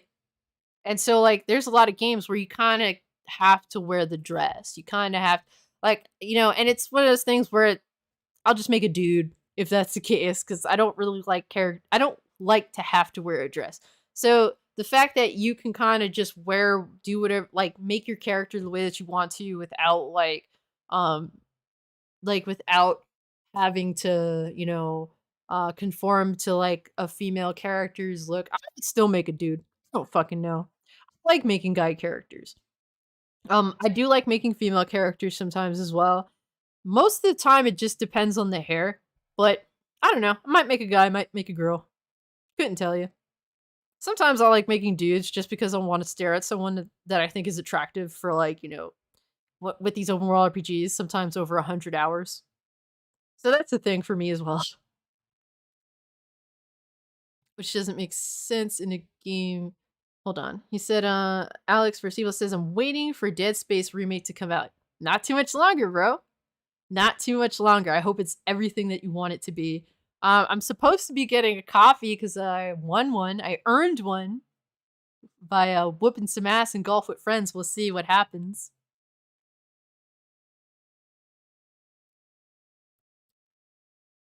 Second playthrough Hufflepuff, more neutral. Third Slytherin, and be a hole. And finally, last Gryffindor, and we'll use a wheel spinner. Damn, you're going through every house. Yo, Spencer, that honestly, man, that's awesome to hear. I'm glad that you're just all in on the game and that you're thoroughly going to enjoy it. That's what's up. I think I'll play through it maybe twice. I want to play as a complete asshole dick face the first time and then be like a good guy the second time.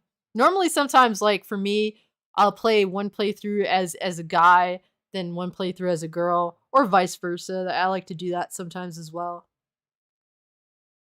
Sailor Mercury says, "Don't mind that, in character creation. The more options, the better. It's only annoying when it's shoved into the story." Yes, completely agreed. Completely agreed. When can you make your own character? I'm assuming, like, when the game comes out. Um, so I've seen the create a character process. There's a lot of good options. So it's definitely you can make all sorts of, like, you could find, like, a cool, like, character for yourself. Like, there's definitely a lot of good options there, which is awesome. Macaroni Tony, honest question. Do you think there will be a disclaimer before you play the game saying how the developers don't align with J.K. Rowling's views? Um, I don't think so. I don't really think so. I know that the director did an interview where he basically just didn't acknowledge anything. And I think that the interviewer was kind of upset about it. I think I was watching, I think her name is Melanie Mack.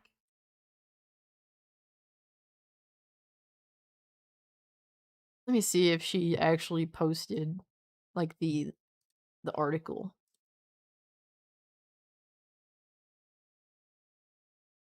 And she didn't. So it's an IGN article. Let me see.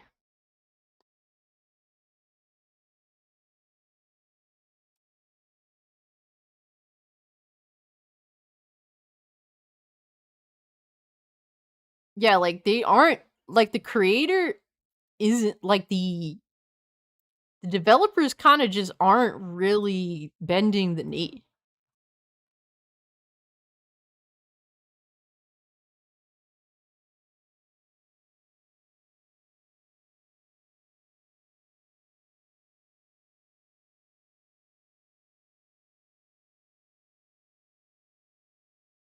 Hey, Rezzy, what's Gucci, bro? Good to see you. That's me making female characters. I want to see thick girls when I play. Yeah, for me, it's like I want to see, like, this really attractive dude when I'm playing. But I don't know, when it's like when you have to make a kid, it's kind of a little bit different. Yeah, Melanie Mac had a great video on it. Yeah, she kind of just went into that whole situation. Hopefully, the devs resist pandering to the crybabies and not throw J.K. Rowling under the bus for no reason before the game release. Yeah, like, it's one of those things where I don't give a shit about J.K. Rowling. I think that she's an annoying bitch.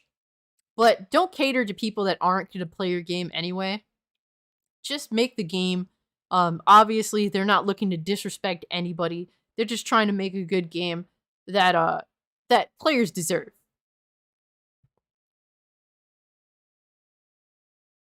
I agree with you, Spencer. I do think that the devs should stay neutral. They shouldn't pander.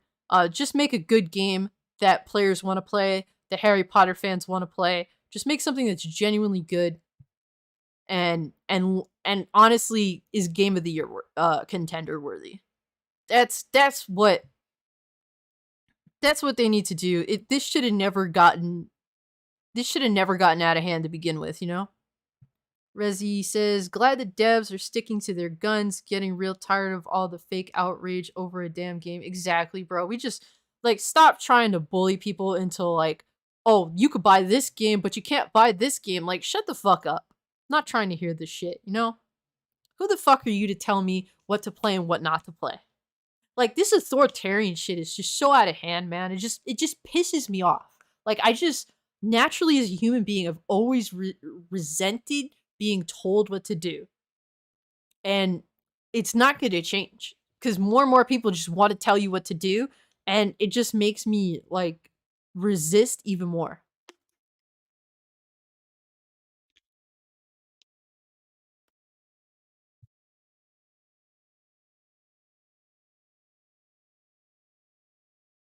What's your opinions on Melody Mac, and would you like to do a collab video with her? So, I mean, Melanie Mac has some good points sometimes. I do think that she kind of gets a little heavy into, like, politics.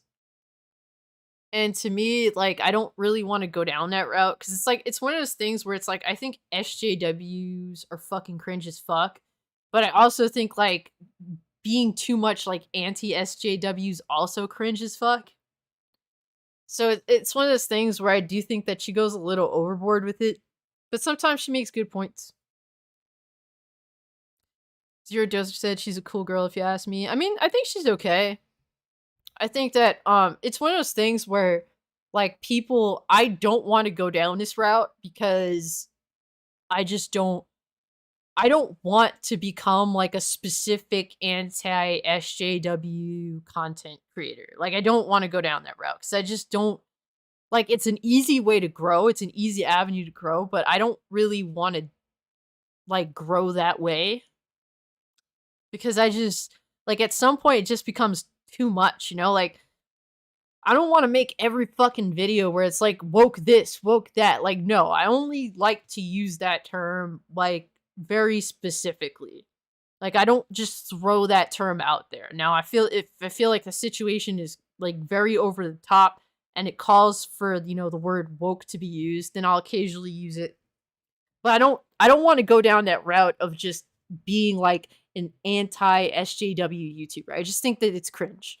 I do like some anti-SJW YouTubers, don't get me wrong, but, like, lately, I just haven't really been watching like, some of their videos here and there I'll watch, but sometimes it's just too much, you know?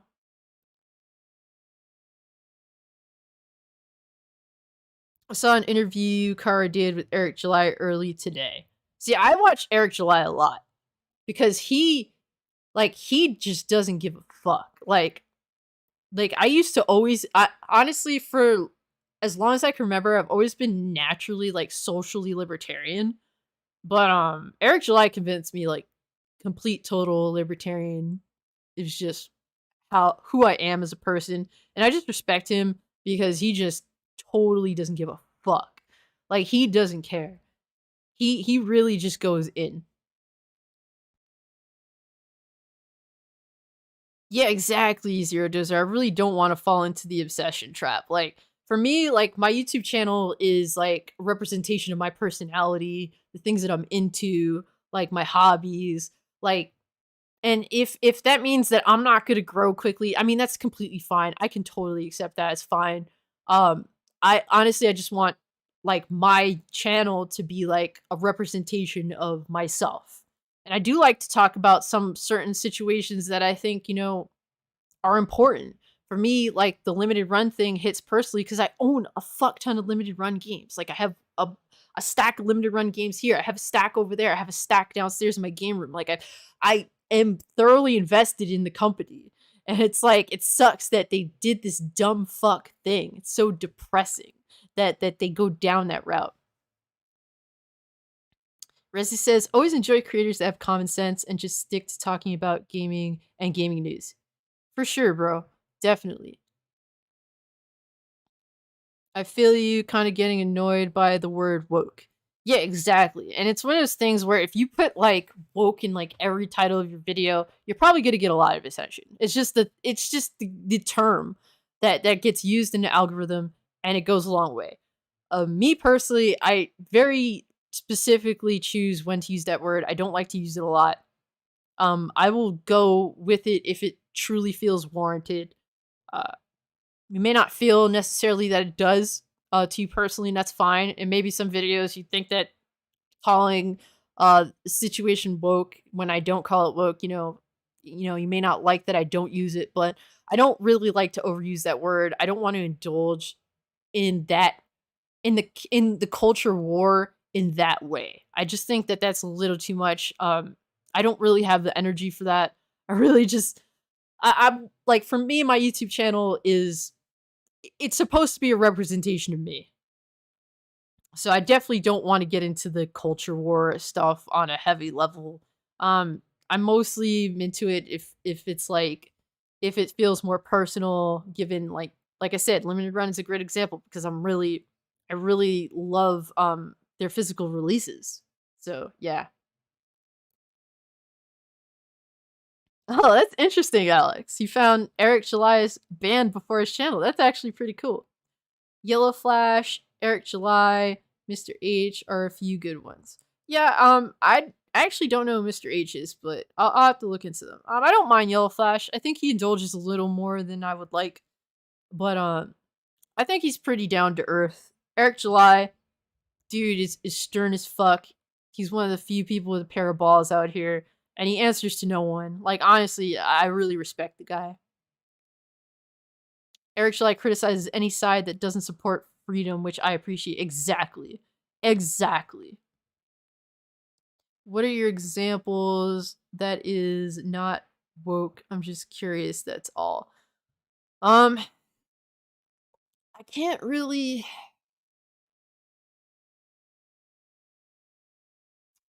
trying to think off the top of my head. What would be a good example of something that's not woke? I mean, it really depends. For me, it's one of those things where it's like there's a difference between being woke and being stupid. Like I don't like to jump to the conclusion that this individual is woke. It's one of those things like if you push to that point where I do feel like okay, this is on some woke bullshit, then yes, but I don't automatically assume that. So it's like one of those things where at first I'll approach this situation I think is stupid, and I won't automatically assume it's woke shit. It's one of those things where like I have to see where this rabbit hole leads to before I jump to that conclusion. That's just personally how I go about it. Because it's like if you want to have an honest conversation, you also have to um like it's one of those things where you have to really if you want to actually have people hear you out, not to just be super extreme off the bat.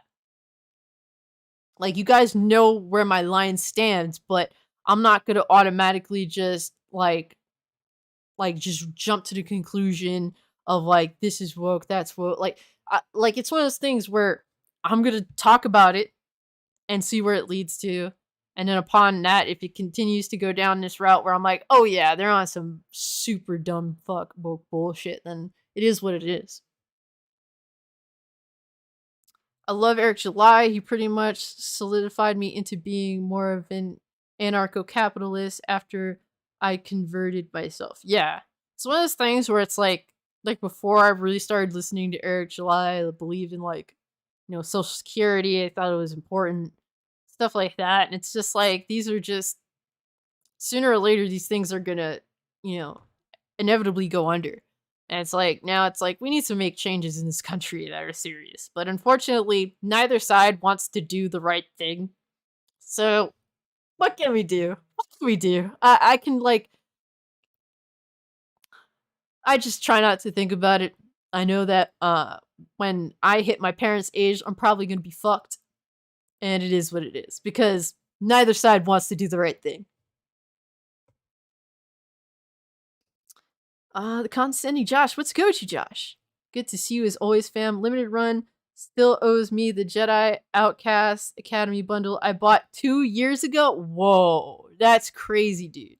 I think I have one of them. I don't know if I have the bundle. I don't think I have the bundle. I know I bought like one Star Wars game. You might want to look into that because they probably were meant to give you that and they didn't. NV Dub. What's good with you, NV Dub? Bought 2 games from Limited Run Games. I'm not buying any more from them after that firing. Yeah, we're about to get into that actually. But we're just still talking about Hogwarts Legacy because honestly, I'm hyped. I'm really hyped. I know a lot of people in the chat are hyped. I know a lot of people are spite buying. But like to be fair, I'm spite buying, but I was always interested in this game to begin with. So it's one of those things where every time I see the game just looks better and better. And just despite these assholes that are trying to tell us what to do, like I'm even more enticed. So everything's just telling me to buy this game. The way the game looks, the way just everything about it, the RPG aspect of it, the just the videos that I've been seeing of content creators being able to play the game, and just asshole authoritarians trying to tell us what to do. That that is like the cherry on top, you know? Honestly. Yo, Oz, what's good with you, homie? Star Wars, Jedi Fallen Order wasn't woke surprisingly. Yeah, no, it's just a straight up game. It ran like dog shit on my PS4 Pro, but it was a straight up game.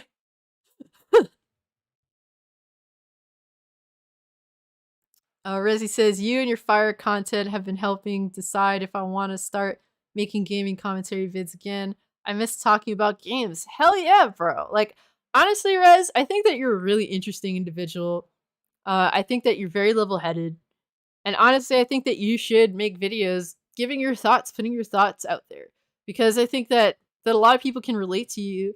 And and honestly, you're one of those people that's super level headed. You try to hear everyone out. I think it's cool. I think it'd be really awesome if you made like gaming commentary videos. I would watch. And we don't know, and the great thing is we don't always agree on everything, and that's completely fine. Like we've always been friends. And a lot of time, like you agree with a lot of things that I put out there, and I agree with a lot of things that you put out there. But that's what makes things interesting. I don't want a carbon copy of me. I think that's fucking lame. Why would I want a carbon copy of me? But Rez, I really think that you should make commentary videos. Be awesome. Thoughts on the early 2000s movie Fantastic Four and the game. So I never watched any of the Fantastic Four movies or played the game. I think did they have 2 games? Is it worth indulging? It's one of those things where it's like I never did mind Fantastic Four, but I was never personally crazy about it either. Cassie, you know the old saying, different wings, but the same bird. Yes. Yeah, that's pretty much what politics has become. At least the main 2. Fallen Order was a great game for what I heard. It was a really good game. I don't think it's a great game. I think it's a really good game. It has some flaws to it. Honestly, I can't get over how poorly it ran on last gen consoles. It was fucking terrible. That last boss battle, the main reason why I lost as many times as it did is because the frame rate was chugging, man. It was chugging. And to be fair, it was a pretty tough boss battle, but the fucking frame rate drops were just atrocious. I hear it runs like a dream now on the PS5 since it got a PS5 update, which is cool. That's awesome. It kind of tempts me to want to actually run through the game again. I'm not a Harry Potter fan, so I'm not all that interested in Hogwarts Legacy. However, I do respect those who are hyped for it. Honestly, I'm not a Harry Potter fan at all, but Hogwarts Legacy is trying to bait me into giving Harry Potter stuff a try. Because I did give it a try as a kid and I hated it. I thought it was cringe. Honestly, I'm a little more open to it now. Because Hogwarts Legacy looks really cool. And I've been watching gameplay out there, man. It looks insane. It looks super, super insane. Constantly Josh said, I'm not interested in Hogwarts Legacy to support it. It just doesn't appeal to me. But I still know it won't be the flop that Twitter mob wants it to be. Exactly, bro. Like, we're gonna support the shit out of this game. The game genuinely looks good. I love open world RPGs. So that's what had me like, huh, this shit looks pretty sick. Maybe it's worth giving a shot. Yes, Rezi, do give it a shot. Yes, Rezi gonna make YouTube commentary. Bruh. Yes, go for it, bro. I will come through. I will support. Yeah, I don't know. There was no Fantastic Four movie that released in 2015, okay?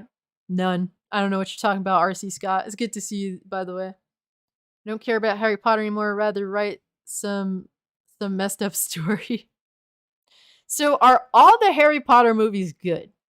Because I'm planning to finish up watching The Sorcerer's Stone tonight because the first half hour of the movie was well paced. It was good. It wasn't cringy. I was actually interested. In terms of from a filmmaking perspective, the film was fine. So I'm gonna finish that up. Are all the movies worth watching, or at some point does it fall off a cliff? My friend brought up how nowadays movies have all the men acting like clumsy wimps and all the women are badass and muscle.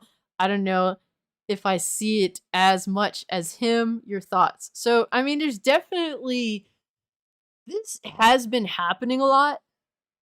But where I feel like is the issue, it's mostly that men are given like faults, whereas women in modern day entertainment aren't allowed to have any faults. Like they're just the same character from start to finish. It feels like it's kind of like Rey from Star Wars. Like she just is the same fucking character. It feels like she doesn't. She kind of just discovers that she has this power, and then she just takes it to the extreme. Like she's capable of doing all this shit so quickly. So it doesn't feel like she ever had to struggle to begin with. I guess yeah, the main thing I could say is that like women in a lot of entertainment now don't have like a real character arc, a moment of struggle to grow on. All of them just feel the same. I guess that's like one concern with the new Mario movie.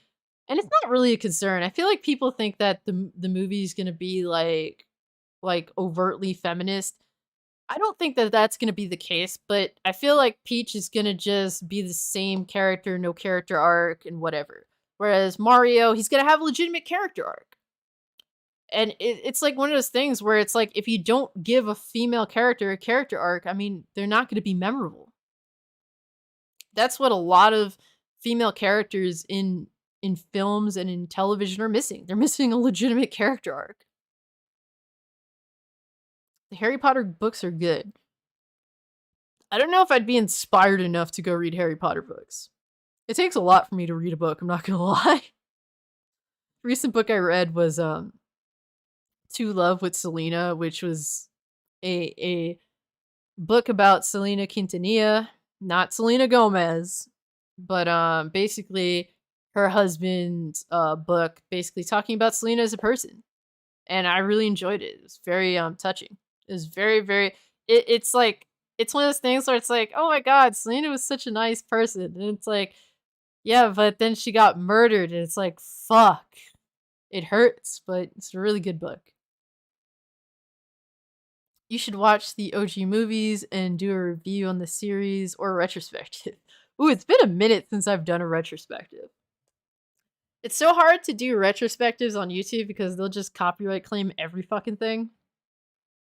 Because like I started like my YouTube channel, my desire was to do retrospectives. Like my first retrospective was the original Alien, another one was Halloween, and I really think given all of those were made on my cell phone, despite that, I think I did them both a good amount of justice. At least I hope. I'm afraid to go back and watch. It's gonna be super cringe. All of the movies are good. I can say that much. Okay.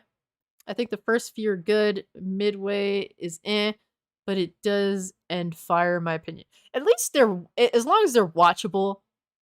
I can if I'm enjoying like the first few, then I'm willing to indulge in films that are just okay. Not every movie has to be a banger in a series. It's just as long as you're not fucking putrid dog shit. True, you and I have different opinions, such as I like Avatar, The Last Airbender, Die Hard, etc., but you don't. But doesn't mean that we have to be enemies. Exactly, like, and to be honest with you, I don't think that there's anything wrong with Die Hard. I don't think that there's anything wrong with Avatar, The Last Airbender. I think that they're good for what they are. I'm just not into them.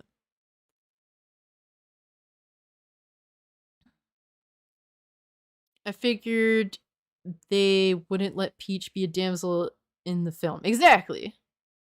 Thoughts on Pop Funkos? I have a few of them.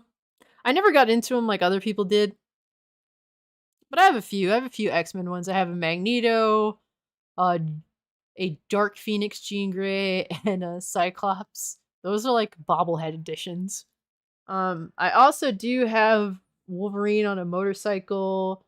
Uh, I believe the Captain America Winter Soldier Funko that has like Iron Man versus Captain America, Deadpool, uh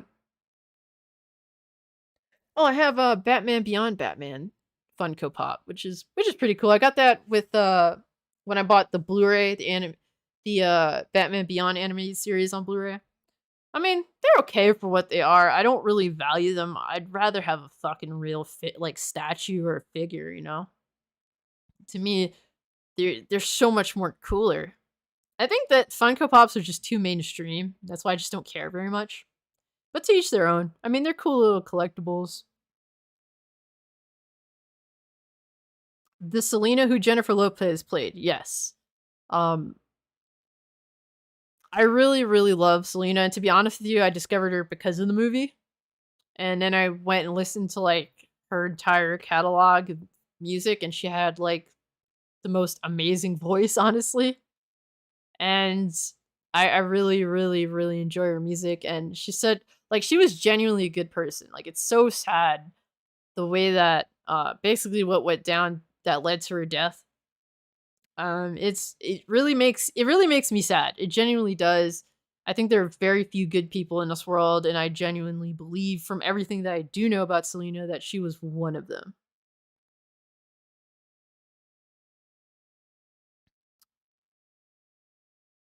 As a series, though, I think it's good. I love them. Okay, so if I love Sorcerer's Stone, I'll keep watching. Um, it's interesting because I did watch Sorcerer's Stone as a kid. I didn't really get into it.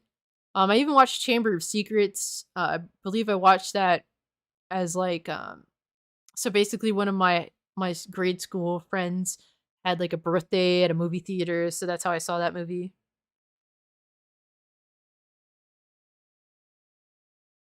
Opinions on those X-Men anime series. So are we talking about the actual like anime Japanese renditions of X-Men? Because I did like the what is it? I don't remember if it was a movie or mini series. But I know they had like an X-Men anime. I thought it was cool for what it was. It was interesting interpretation. I've been meaning. I don't know if I bought the Wolverine one, but I think I do own it. I don't know if I've watched it though.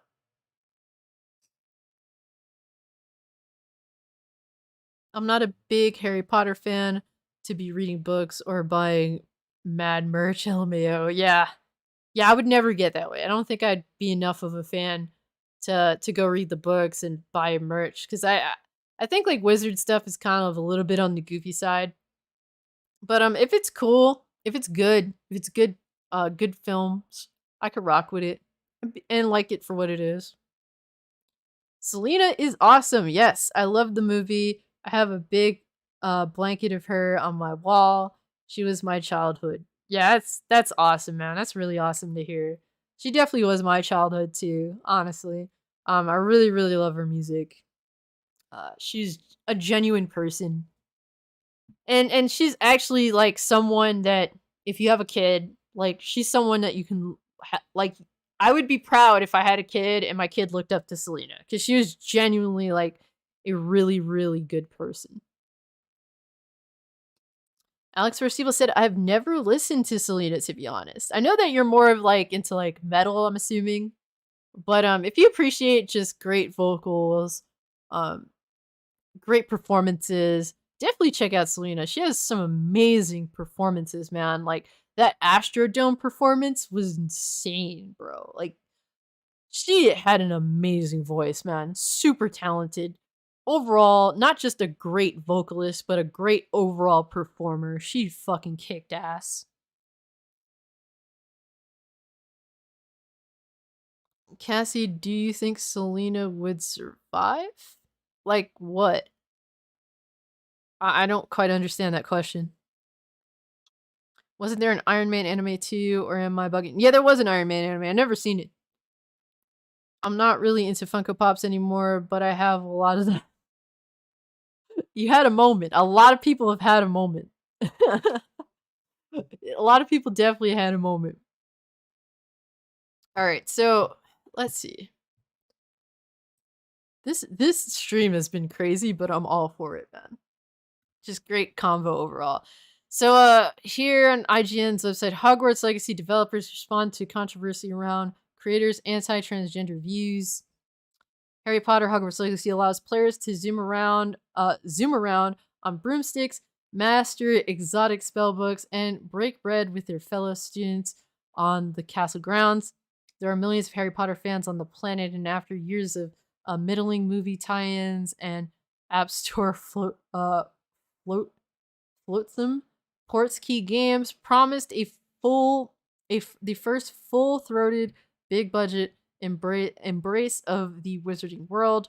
Unfortunately, the author and primary rights holder of the Harry Potter franchise, J.K. Rowling, has recently invented herself as one of the most prominent anti-transgender voices in the culture. Gestalt, which is torpedoed much of Dizzy goodwill the Hogwarts Legacy has was supposed to offer. Supposed to offer. It's like automatically you're just not giving the game anything. As the game inches closer to release, only 2 weeks away, Ports Key customers will be navigating a thicket of resolvable ethical quandaries. There's no ethical quandaries here. I want to play the game. I'm going to play the game. Like, what is this bullshit right now? It is possible to divorce the themes of love and belonging, so crucial to the Harry Potter canon, from the merciful author. I'm so terrible reading. I'm fucking retarded. Sorry, guys, I'm retarded. Can the wizarding world ever be reclaimed from J.K. Rowling if she stands to profit from every unit of that Hogwarts Legacy sells? I mean, either way, she's gonna make money. Like, I don't understand how, like, what is this? Like, I feel as though, like, people have, like, these things to fight for that they know will never get resolved, but they just stand to get attention or profit over fighting these battles anyway, even though they're, like, be forever battles that aren't really important in the grand scheme of things. Here's how Alan 2, the game's director, addressed those discrepancies. I said, I think for us, there are challenges in every game we've worked on. The game has been no different. When we bumped into those challenges, we went back to refocused on the stuff that we really care about. We know our fans fell in love with the Wizarding World, and we believe they fell in love with it for the right reasons, he said. So right there, he's like, full respect to the fans. We're not going to disrespect them. I hope that stays the case. Do not disrespect your fans.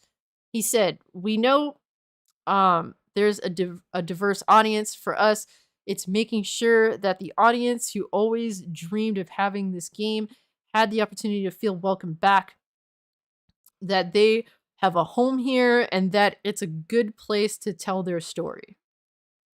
I appreciate that. To me, I think that's great, man.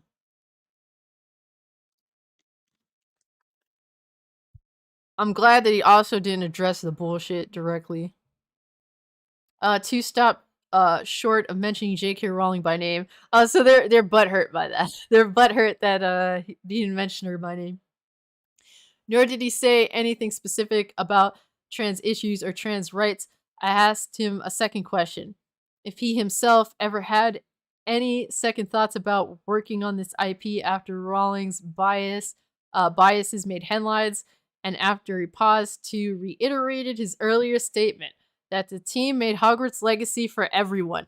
Thank you. Thank you. This dude is not bending the knee. Super respect. Super fucking respect. Nevertheless, the backlash against Rowling's ongoing opposition to transgender inclusion remains a core part of the conversation around Harry Potter. It has included Harry Potter alumni Emma Watson and Daniel Radcliffe. Daniel Radcliffe is such a pussy. Oh my god. Both of whom have pushed back against Rowling's stance with statements of their own. Like, yo, like, you're literally gonna let people just... They literally just expect to continue to harass people until they cater to their specific viewpoint. It's like, bro, like J.K. Rowling's her own person. She's gonna say what she wants to say. Some things you won't agree with, and some things you may agree with, and it's whatever. Like, why are we like canceling people just because they liked one of her tweets? This is, and apparently this is doing the work, doing the proper work. Canceling someone over a tweet. What does this do for society? This argument on Twitter, canceling people on Twitter for tweets, like, yo, it was good rocking with you, Rezi. Take care of yourself. Have a good night, man. Thanks for stopping by. But what are we doing here? Like, this is what, being like into, making the world a better place is all about. Like, this doesn't do anything. This is like worthless activism. It's completely worthless in the grand scheme of things. They still want to ruin people's livelihoods. I mean, all it does is create divisiveness, hatred. It ruins people's livelihood. The people that are attacking this game, they don't care that what they're doing could potentially destroy the lives of the developers behind the game. They don't care. All their advocacy of destruction does is destroy. It creates nothing. It's easy to destroy something you yourself didn't create. So I'm really glad that this developer did not kowtow. Even when he was asked directly, he just reiterated the statement that the game is for everyone. And that's cool. If you want to play the game, play the game. If you don't want to play the game, don't play the game. It's fairly simple. Why does there need to be all this vitriol, all this negativity, all this destructive nature? It shouldn't even be a thing, man. Really shouldn't be a thing. So I'm really glad that this dev didn't kowtow.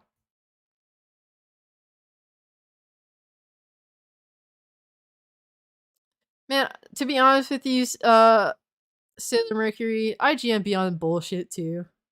They play into it. They can't help themselves. It's clickbait.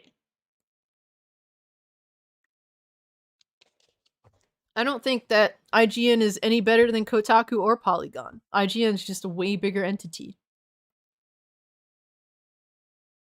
Speculation question.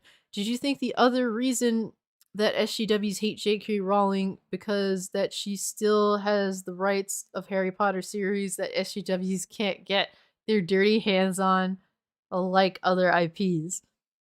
I mean, so it's one of those things where would they like for J.K. Rowling to, lose the rights and all that? Of course.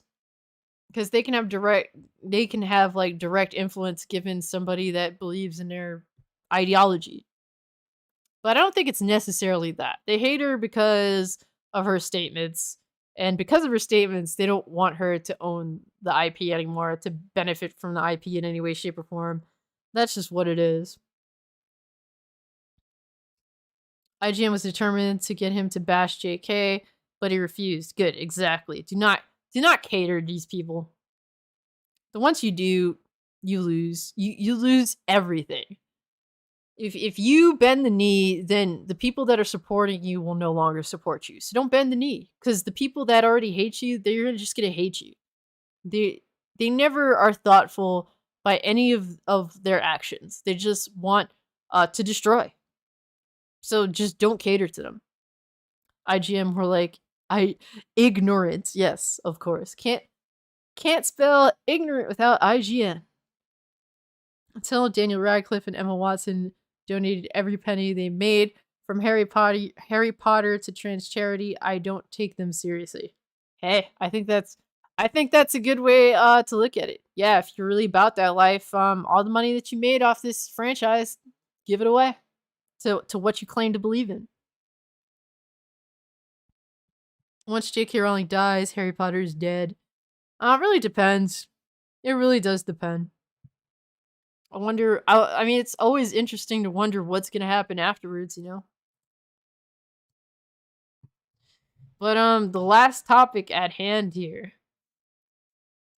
is Carol Lynne of formerly of Limited Run. The uh she was the community manager at IGN, and she's finally decided to come out and speak. I think it's really important. And I've been meaning to make a video on this, but I'm just going to do it in a live stream.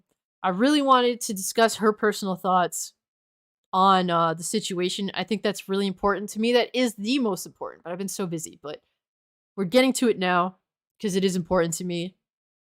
But Carolyn finally came out to give her words. All I've had to go on this whole time was just the things that I've been looking at on Twitter.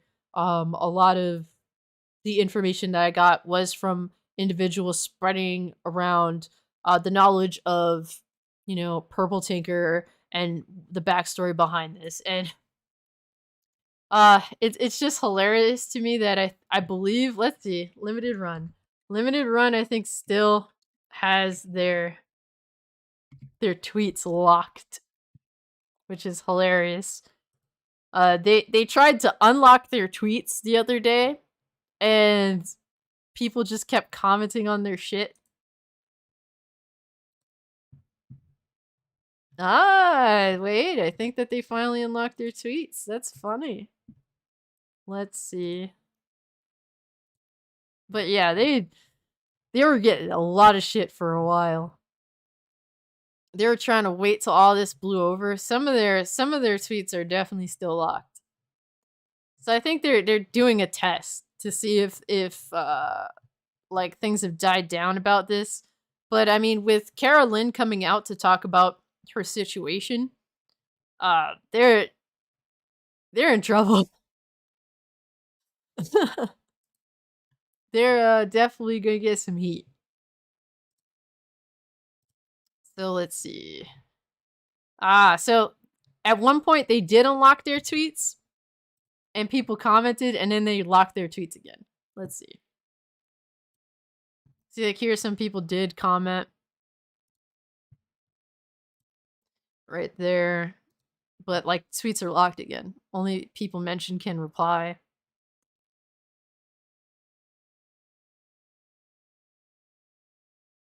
Someone said, "Not from you, Halo Real Games, since you announced it, boy.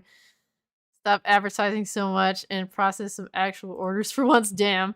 Yeah, they should process the condescending Josh's order, because he's been waiting for his Star Wars games for years now. Shame on you for firing the employee who she was following. Don't support companies who are woman haters. Dang. So yeah, I think they're testing the waters to see like if they're gonna stop getting hate. Oh my god. This is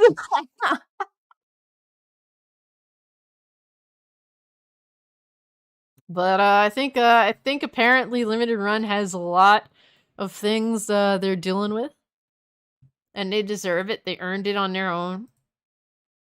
But I will say, in regards to Kara, she's been genuinely nice about the situation. So Kara Lynne was the community manager for Limited Run Games, and like I said, I haven't been able to really talk about her in regards to her personal thoughts, because for a while she didn't really say much. She just kind of just took a break from social media, it seemed like, and she just wanted to get away from the situation for a while. Completely understandable.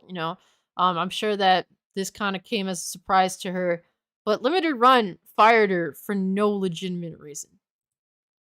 And here she did do a twit longer, and she says, "I'm ready to chat about the Limited Run game situation. I know that this is coming a bit late, but I really wanted to sit down and write this out. I'm not angry, but I am hurt.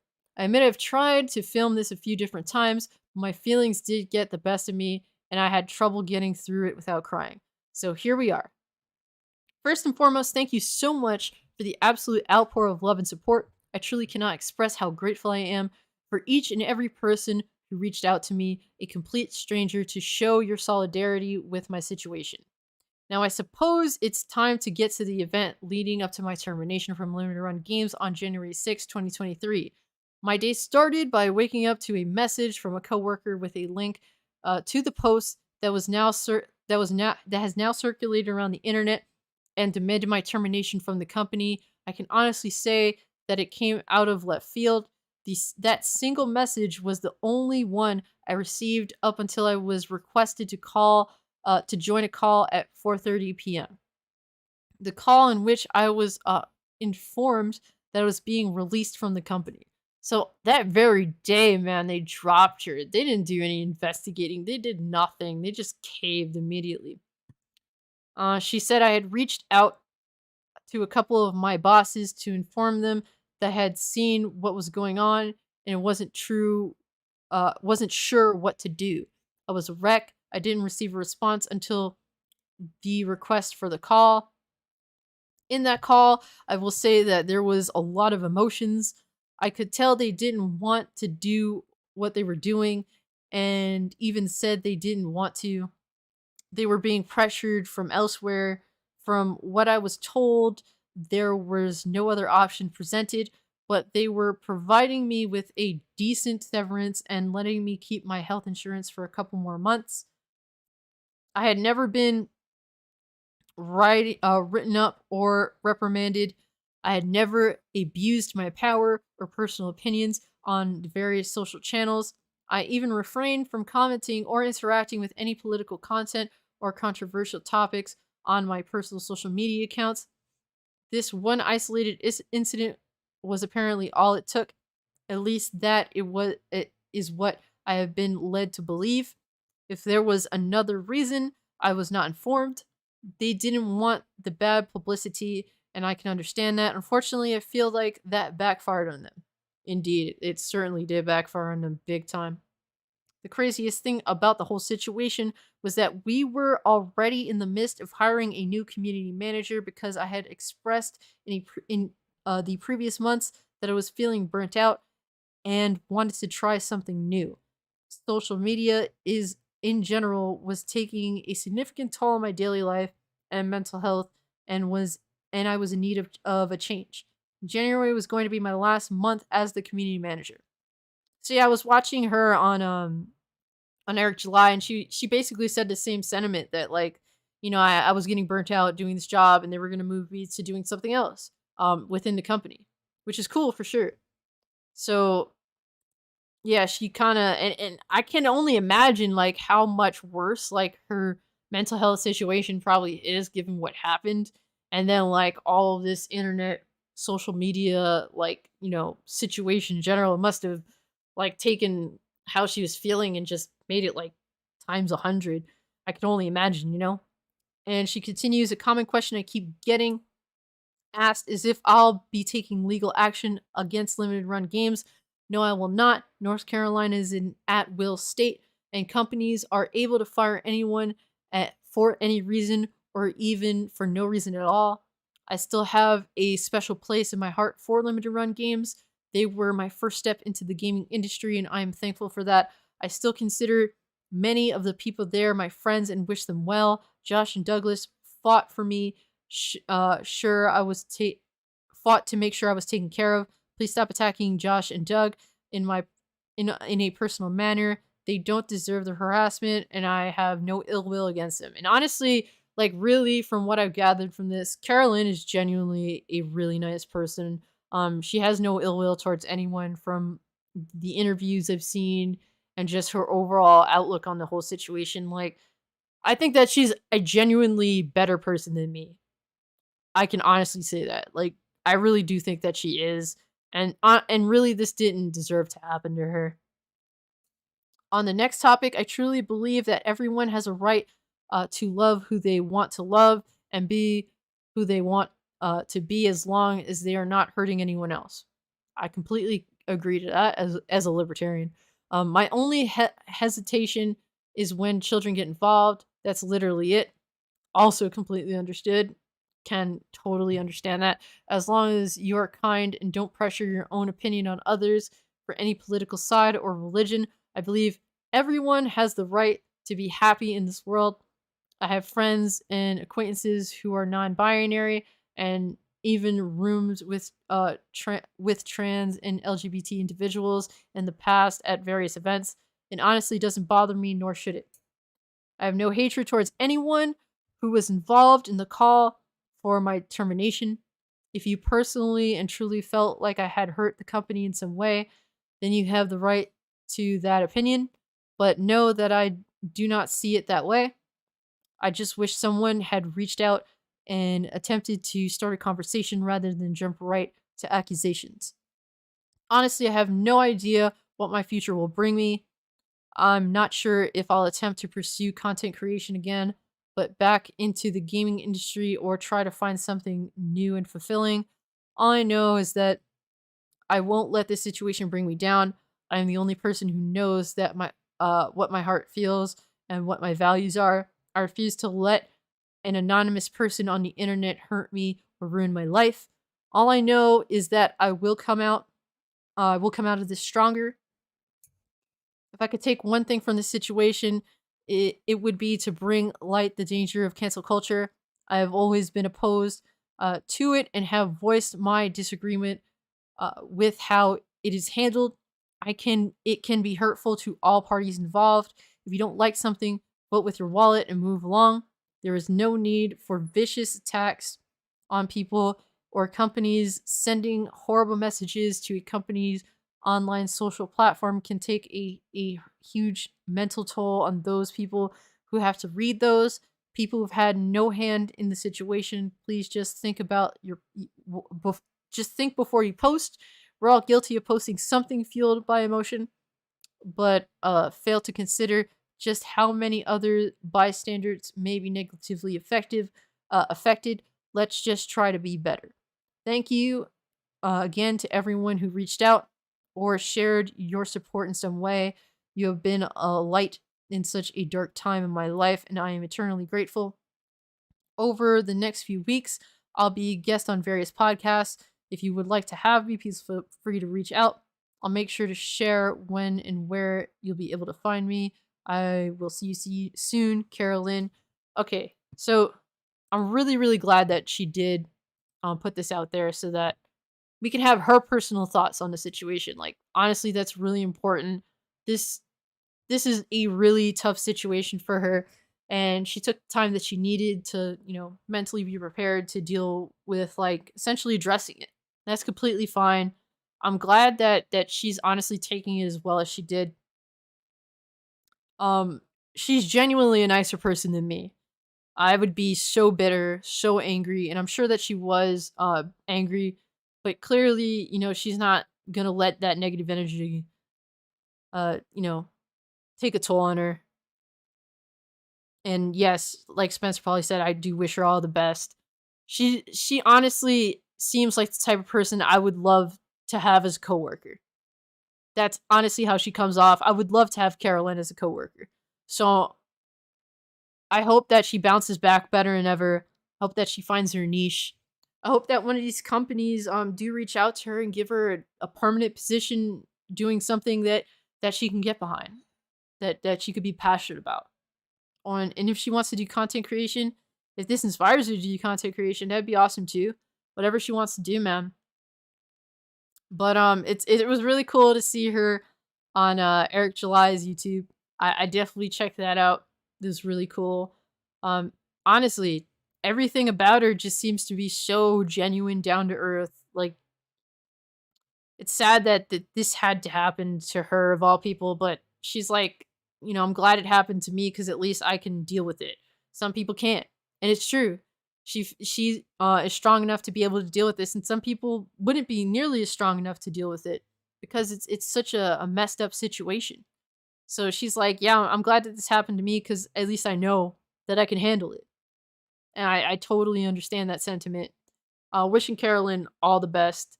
It's cool to see her. She's gonna be on Sacred Symbols, which is cool. That's very, very awesome. And her story should be told because cancel culture is a serious problem. It really is. This needs to stop, especially for regular average people, because they can't bounce back like a celebrity can, like someone that's ultra fucking wealthy can. They can't, like a regular average person like Carolyn, like me, like you, like all of us, man. We can't bounce back. Like a lot of us, we find our niche and we want to do, our 20, 30 years and retire.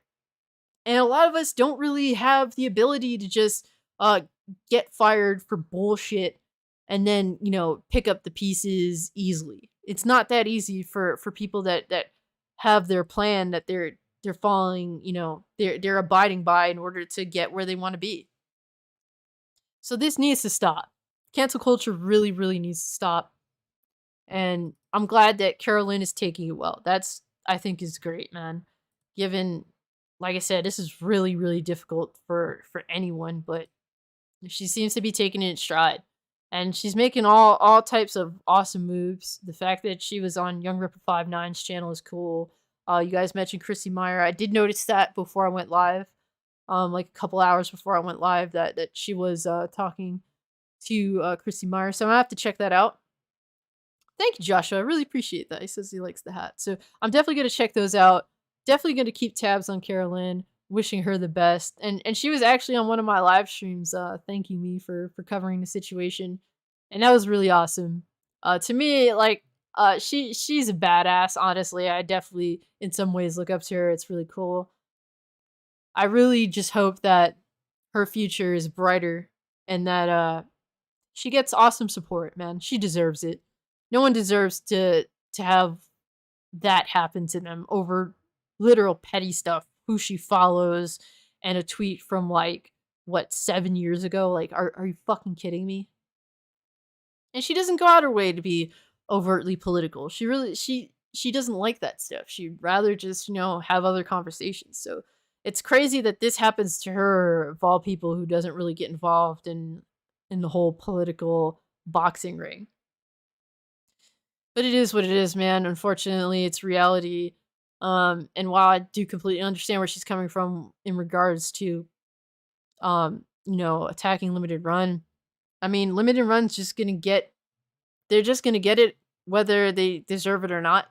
And I do think that they deserve this backlash because, I mean, they were doing this, they did this to try and avoid the backlash, and by doing this, the backlash was heavy. So I hope that limited run games learns from this. I really do think that they should go out of their way to apologize to Carolyn because they made a terrible mistake. If you have any soul at all, limited run games, the people behind your company, the higher ups, apologize to Carolyn. What you did was wrong. It was foolish. It was a poor decision. You did it out of fear, and now everyone knows that you caved to fear fairly easily. You just let everyone know that you're prey. That's what you let everyone know. So apologize to Carolyn. She deserves it, and admit that you did something wrong. I think that's what you need to do, and you don't necessarily need to hire her back, but that's what you should do as a company. Admit your faults and then move on. That's what I think that they should do. I don't think that they're going to do it if they haven't done it already, because they haven't. It is what it is at the end of the day, guys. All we could do is wish Carolyn the best and support her in ways that we can. If it be just talking about her situation, showing up to hear her story, because this is an important story. This happens to a lot of people, man, and it shouldn't. And what Eric D. July said is that she isn't the first that this has happened to, and she won't be the last. So it's a sad situation. I'm just glad that Carolyn's handling it well, and that's the best we can hope for. So good on her. Wishing her all the best. No other option. How about just ignoring the Tinker person? They have no issue ignoring critics now. Exactly. No other To me, I agree. Complete total bullshit. They deserve to smoke. Sorry. Personally, like I said, I think Carolyn's a way nicer person than me.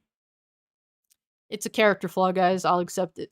But yeah, I think it's complete total bullshit that they felt as though they had no other option. Shame on North Carolina. I live here, and that's embarrassing to allow companies to just drop people immorally like this for no reason. Yeah, to me, that's a reason to leave. Sad to say, but it's just facts. It's definitely a reason to leave. How do you not protect the regular average person from a giant corporation or just a company that has more means to fight back? I think that that is definitely a state flaw that would eliminate any chance of me ever living there.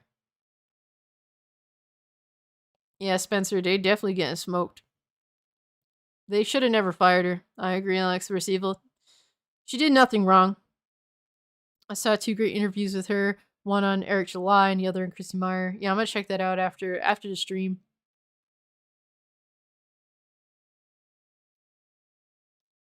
But yeah, they're trying to find a point where they can like essentially unlock their tweets, and they keep testing it, and it keeps not going so well.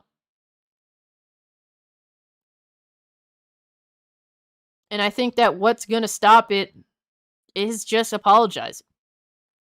Just apologize. Just say you're sorry.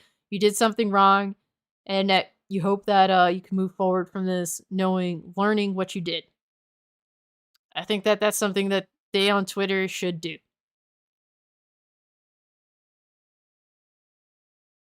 I wish people would keep their politics to themselves like the old days.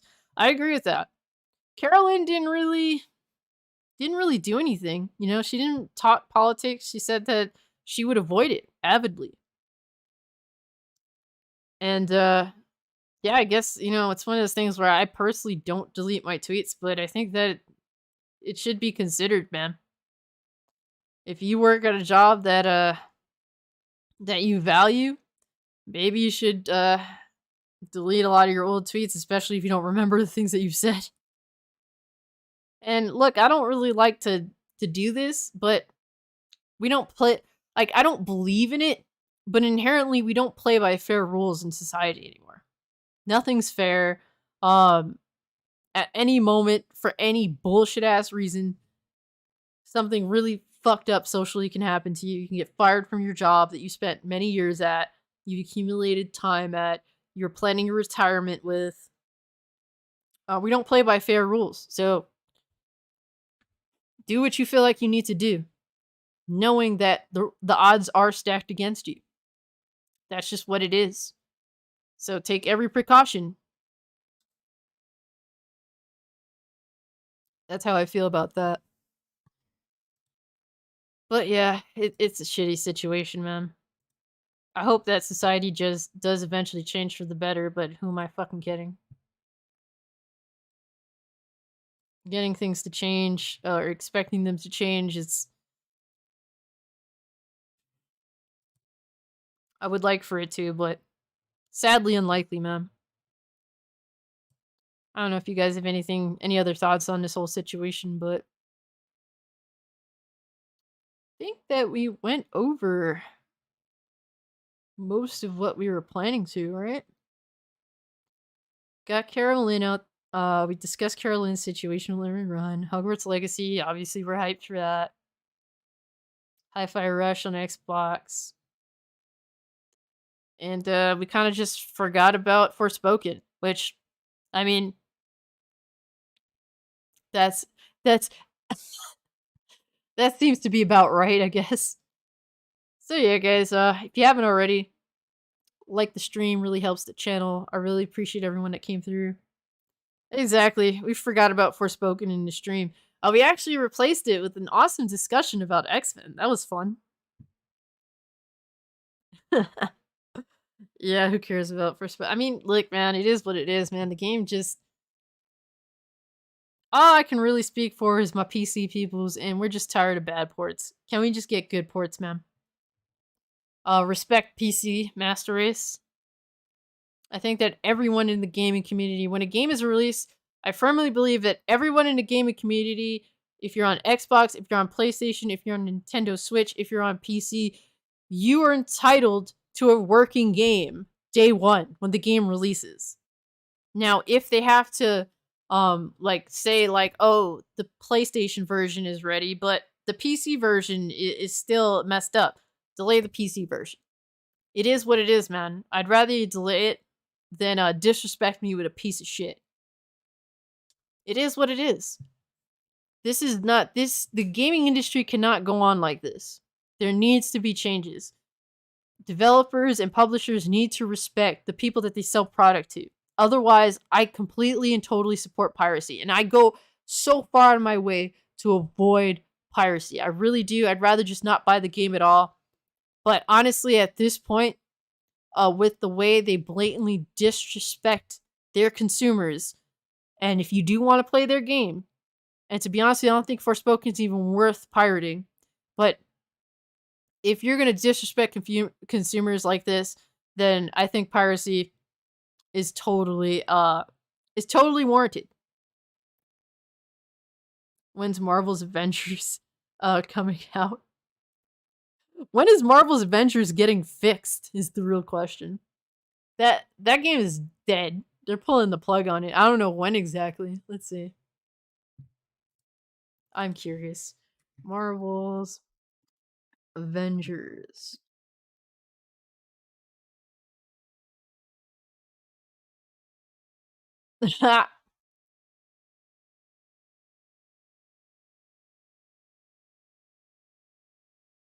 So Marvel's Avengers won't get official support after September 30th.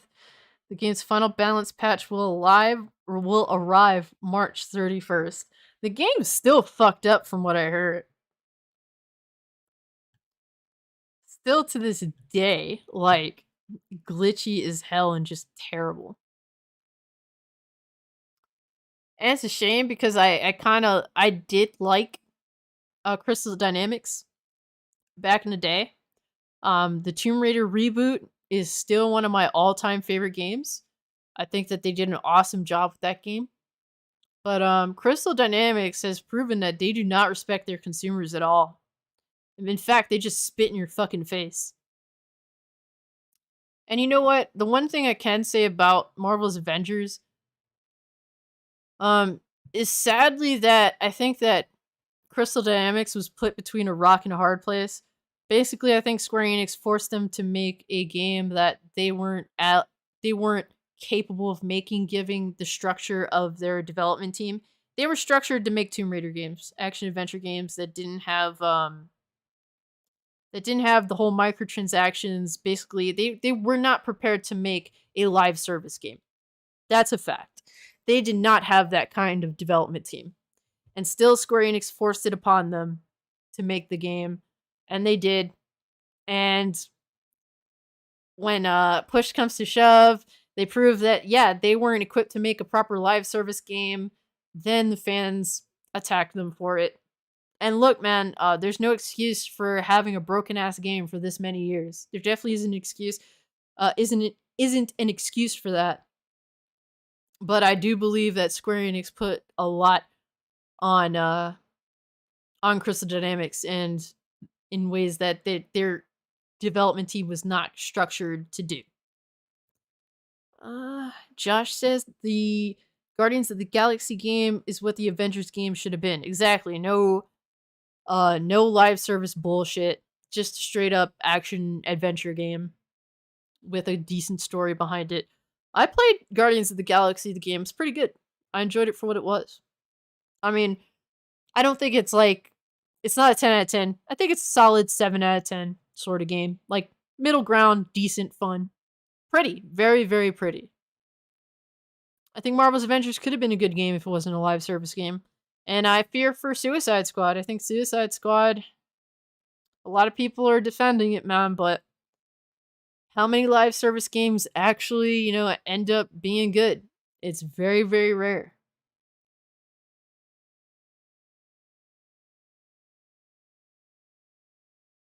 Square ill. Yeah, pretty much Neozoic. It's sad because I think they have some of the greatest franchises ever made, man. Love it or hate it, Final Fantasy is one of the greatest franchises ever made. Love it or hate it, Dragon Quest is one of the greatest franchises ever made.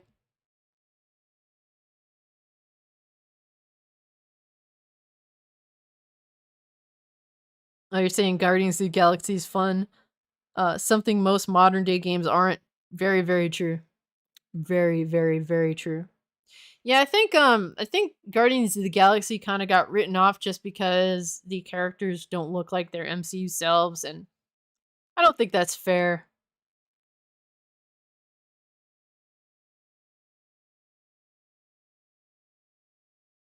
They ruined Final Fantasy VII as far as I know. I think the remake isn't so bad. I mean, I'm not a big fan of Final Fantasy VII by any means. I think it's cool, but I'm not like a super fan like a lot of other people are because I didn't really play that game till like later on.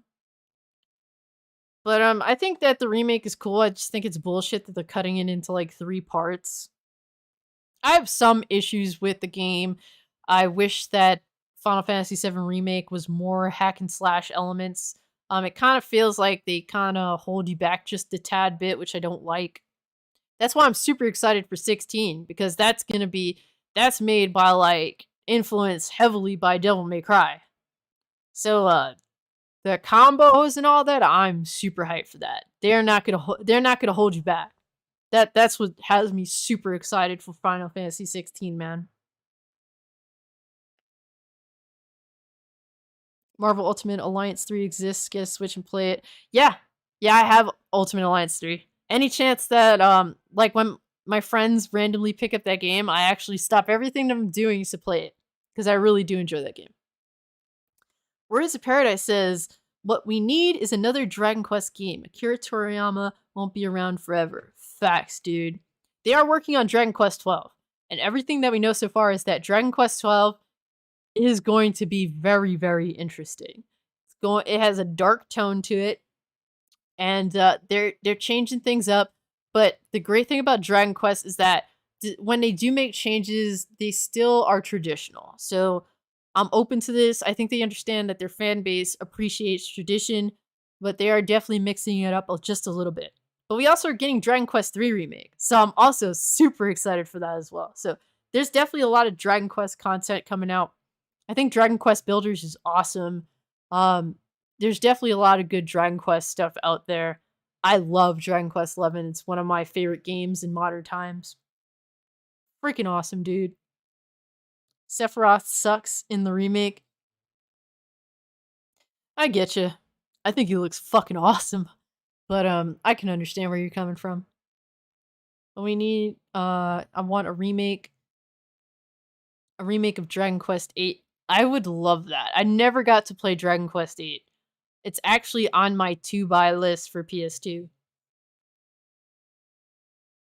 Final Fantasy VII Remake should have been released in one console. At this rate, we'll see the last episode releasing on PS6 or PS7. You're not kidding, dude. A lot of people are like, oh, they'll release something like every year or something like that, bruh. Nah, it's gonna take forever. It's gonna take forever. People thought that it wasn't, that they'll release the games. The turnaround will be relatively fast. Nah, get fucked. Yeah, it sucks. Hopefully it's just 3 games and not like fucking 7 games. We'll see.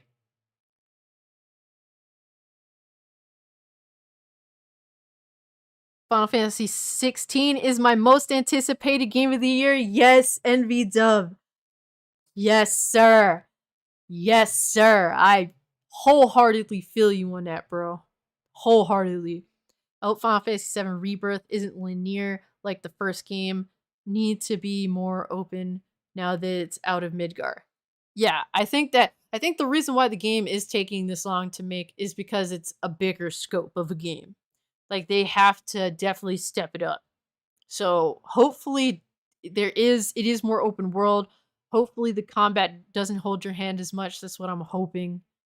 Hopefully it gets better from here. It is exciting, you know. I think it is exciting. There's definitely negatives to Final Fantasy VII Remake, but I don't think it's worth just writing off entirely. Unfortunately, Square did, end up making multiple games that should have been one game, but at this point, man, I just want to have fun. Get it how you can get it. I don't necessarily justify the business practice at all. But what can you do, man? I just want to enjoy it. I want to try and enjoy something.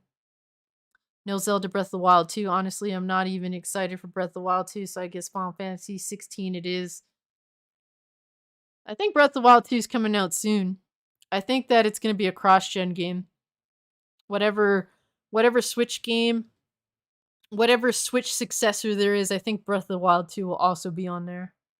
Heard Final Fantasy 16 is a PS5 timed exclusive. Yeah, that's probably what it's going to be. I know it's coming to PC at some point. I'm getting that bitch on PS5 day one. It is what it is. Tears of the Kingdom coming out in May. Oh yeah, you're right about that. I think Tears of the Kingdom's gonna end up on the next gen console. Because it kind of just feels like it should be. Final Fantasy VII's issues being called a remake when it's actually a different uh, parallel timeline story, not a traditional remake. True. I completely agree with that. It's actually it's to me that kind of makes it exciting. I know a lot of people would like are dying for them to follow like beat for beat, and I totally get that. I'm not saying you're wrong. I think that you're entitled to that. But I also think it's kind of exciting the way that they're going about it too.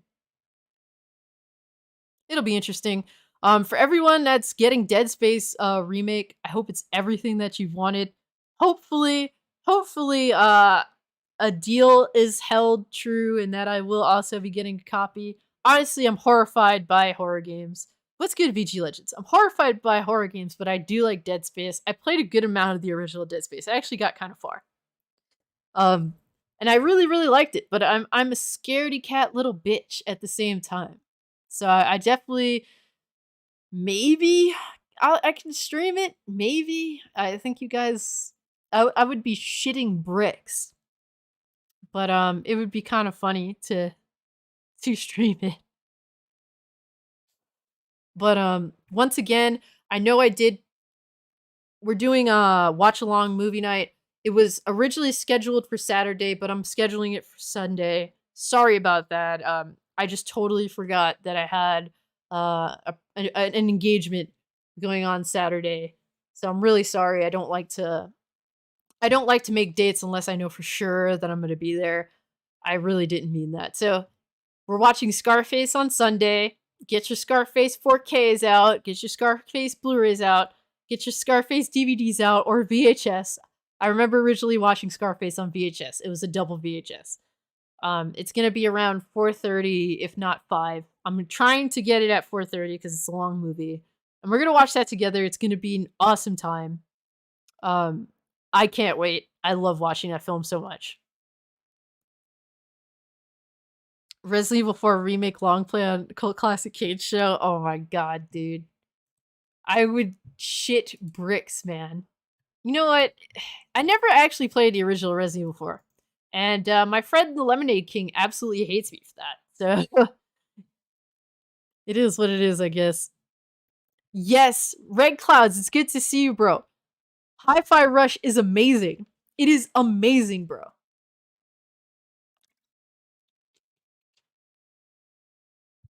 Completely agreed, fam.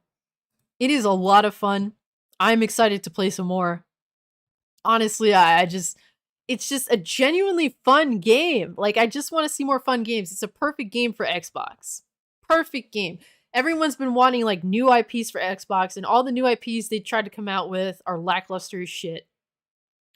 Um this one hits, man. If you haven't tried Hi-Fi Rush, definitely give it a try. It's a lot of fun. If you're into gaming just for the fun of it, if you can play it, give it a try. I understand that some people don't have an Xbox, some people don't have a PC. It really is unfortunate. Um, but it's definitely worth trying. For sure. Yeah, it's good to see you, Red Clouds, man. Say hello to my little friend. Scarface's first DVD had one of the most infamously bad looking transfers on that format. I believe it. I will say, I've watched it in 4K. Looks amazing in 4K. The HDR is really, really good. It oozes pretty colorful beauty on the big screen. If you have a big screen in your house, if you're into 4K collecting, highly recommend Scarface in 4K. I know recently my boy Hustle and Motivate got it in 4K, and he's gonna be watching that 4K for the first time when we do watch Scarface this Sunday. So I'm really excited. So you don't want to see Joel combing his hair with a golf club in The Last of Us 2? Well, I never. Um yeah, I've tried to play The Last of Us 2, got about halfway through it. I hated Ellie, and I knew automatically I was gonna hate Abby, and I just said, "Why am I forcing myself to play this?" I have to play as characters I actually can tolerate, and I tried to tolerate Ellie, and she's just a huge downgrade from the first game's version of Ellie. Hi-Fi Rush is that super chill, relaxing game. You're right, Cage. It's perfect for Microsoft and Xbox. Yeah, they really needed a new IP, man. People are tired of Halo, Gears, and Forza. It's become a meme because they keep holding true to that meme, you know? And Hi-Fi Rush is just that new IP, really fun gameplay. It's not serious. It's a rhythm game, but man, don't let that turn you off. I have no ear for music. I'm terrible at it. But in this game, like there's plenty of easy ways to ease yourself into the rhythm hack and slash elements. It's really not hard. And it is very relaxing. It's very relaxing, it's very pretty, it's colorful, it's fun. The main character is kind of a bit ditzy, but I don't mind him. It's very charming. Very, very charming. It's a game I could definitely see, you know, anybody of any age playing and having fun with it. Oh, Alex vs. Evil! Brutal Legends is the game I've been meaning to get to. I'm sad that I have not gotten to it yet. I definitely want to play Brutal Legends. I've heard so many good things about it, and I do want to experience that. So, thank you for reminding me of that. Naughty Dog is done with Uncharted, and I'm like, well, God, they're not having Nate's daughter. Thank God they're not having Nate's daughter as the main character. Yeah. Um, um, to me, the only Cassie that I like in gaming is Mortal Kombat X's Cassie Cage. I don't like Mortal Kombat 11's Cassie Cage. She fucking sucks. Huge downgrade all around on that. But yeah, I don't really want to play as Nathan Drake's daughter. I'm good. But anyways, guys, I think it's about to be a wrap. Yeah, Mortal Kombat 11 is trash. If you love the lore of Mortal Kombat 11 just pisses all over that shit. Without without any care at all, man. Without any care at all. It's really, really disappointing. It really is. Um yeah, Zero Dozer, thank you so much for coming through, bro. It's really cool hanging with you.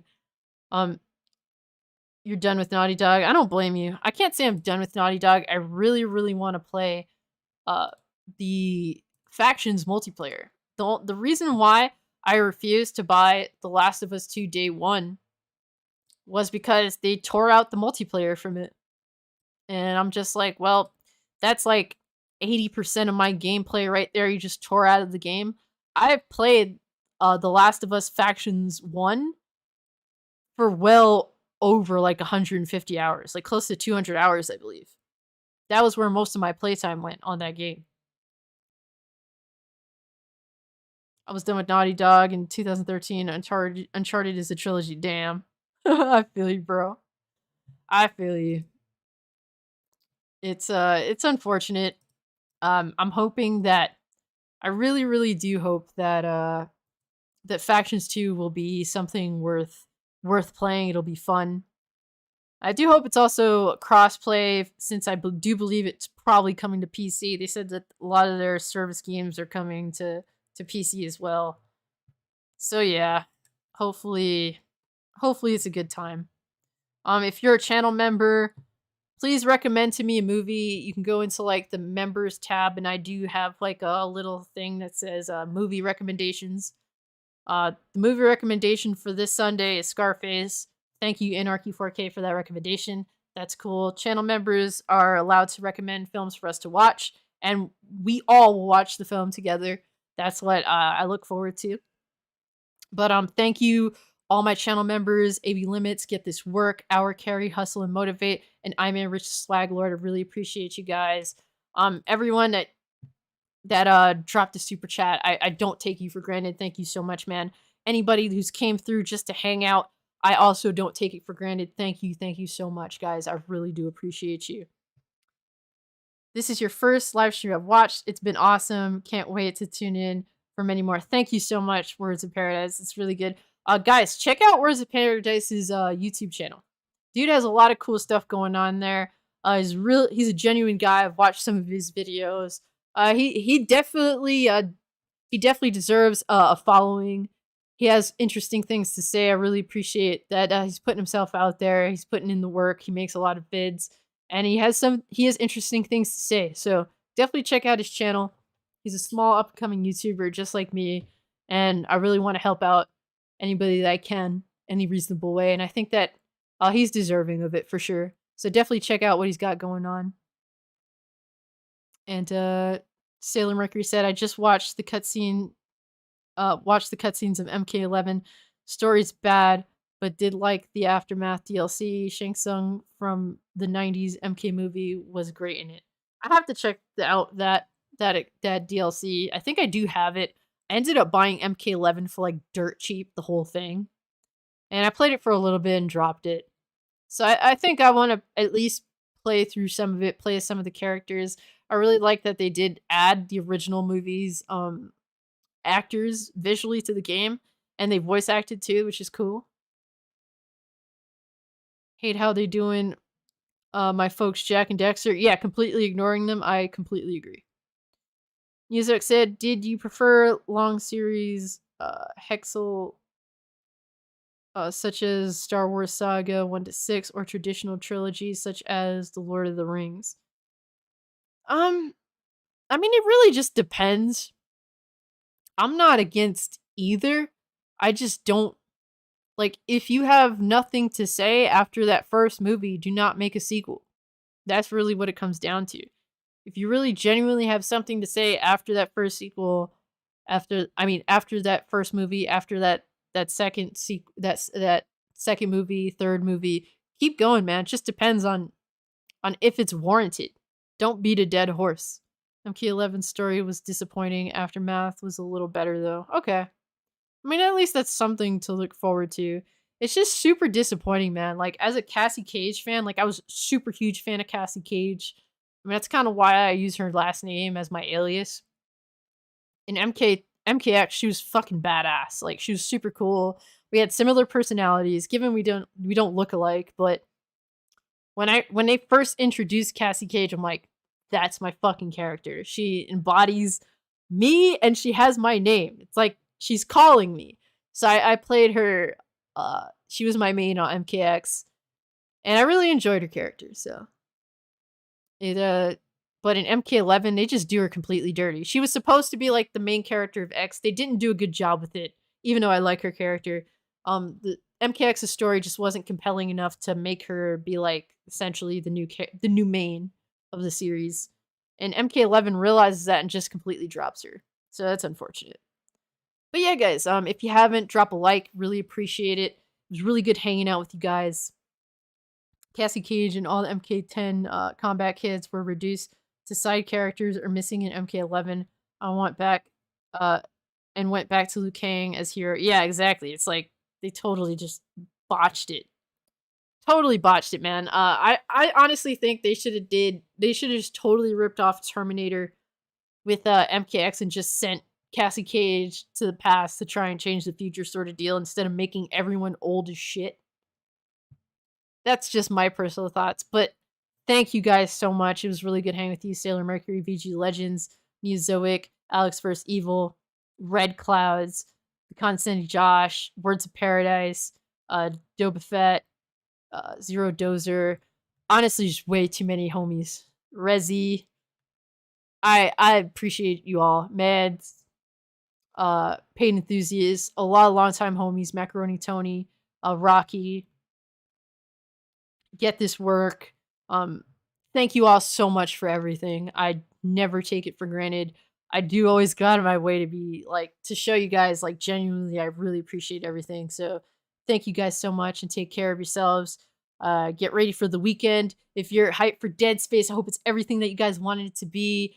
I want to see everyone just happy with their games, and see you guys hopefully Sunday, and be safe out there, guys. Take care. Ziggy's been sleeping. He's been sleeping, or he normally jumps on the desk when he wants to, but I just let little homie do what he wants. That's what he's gonna do anyway, so Anyways, guys, with that being said, I'm out. Peace.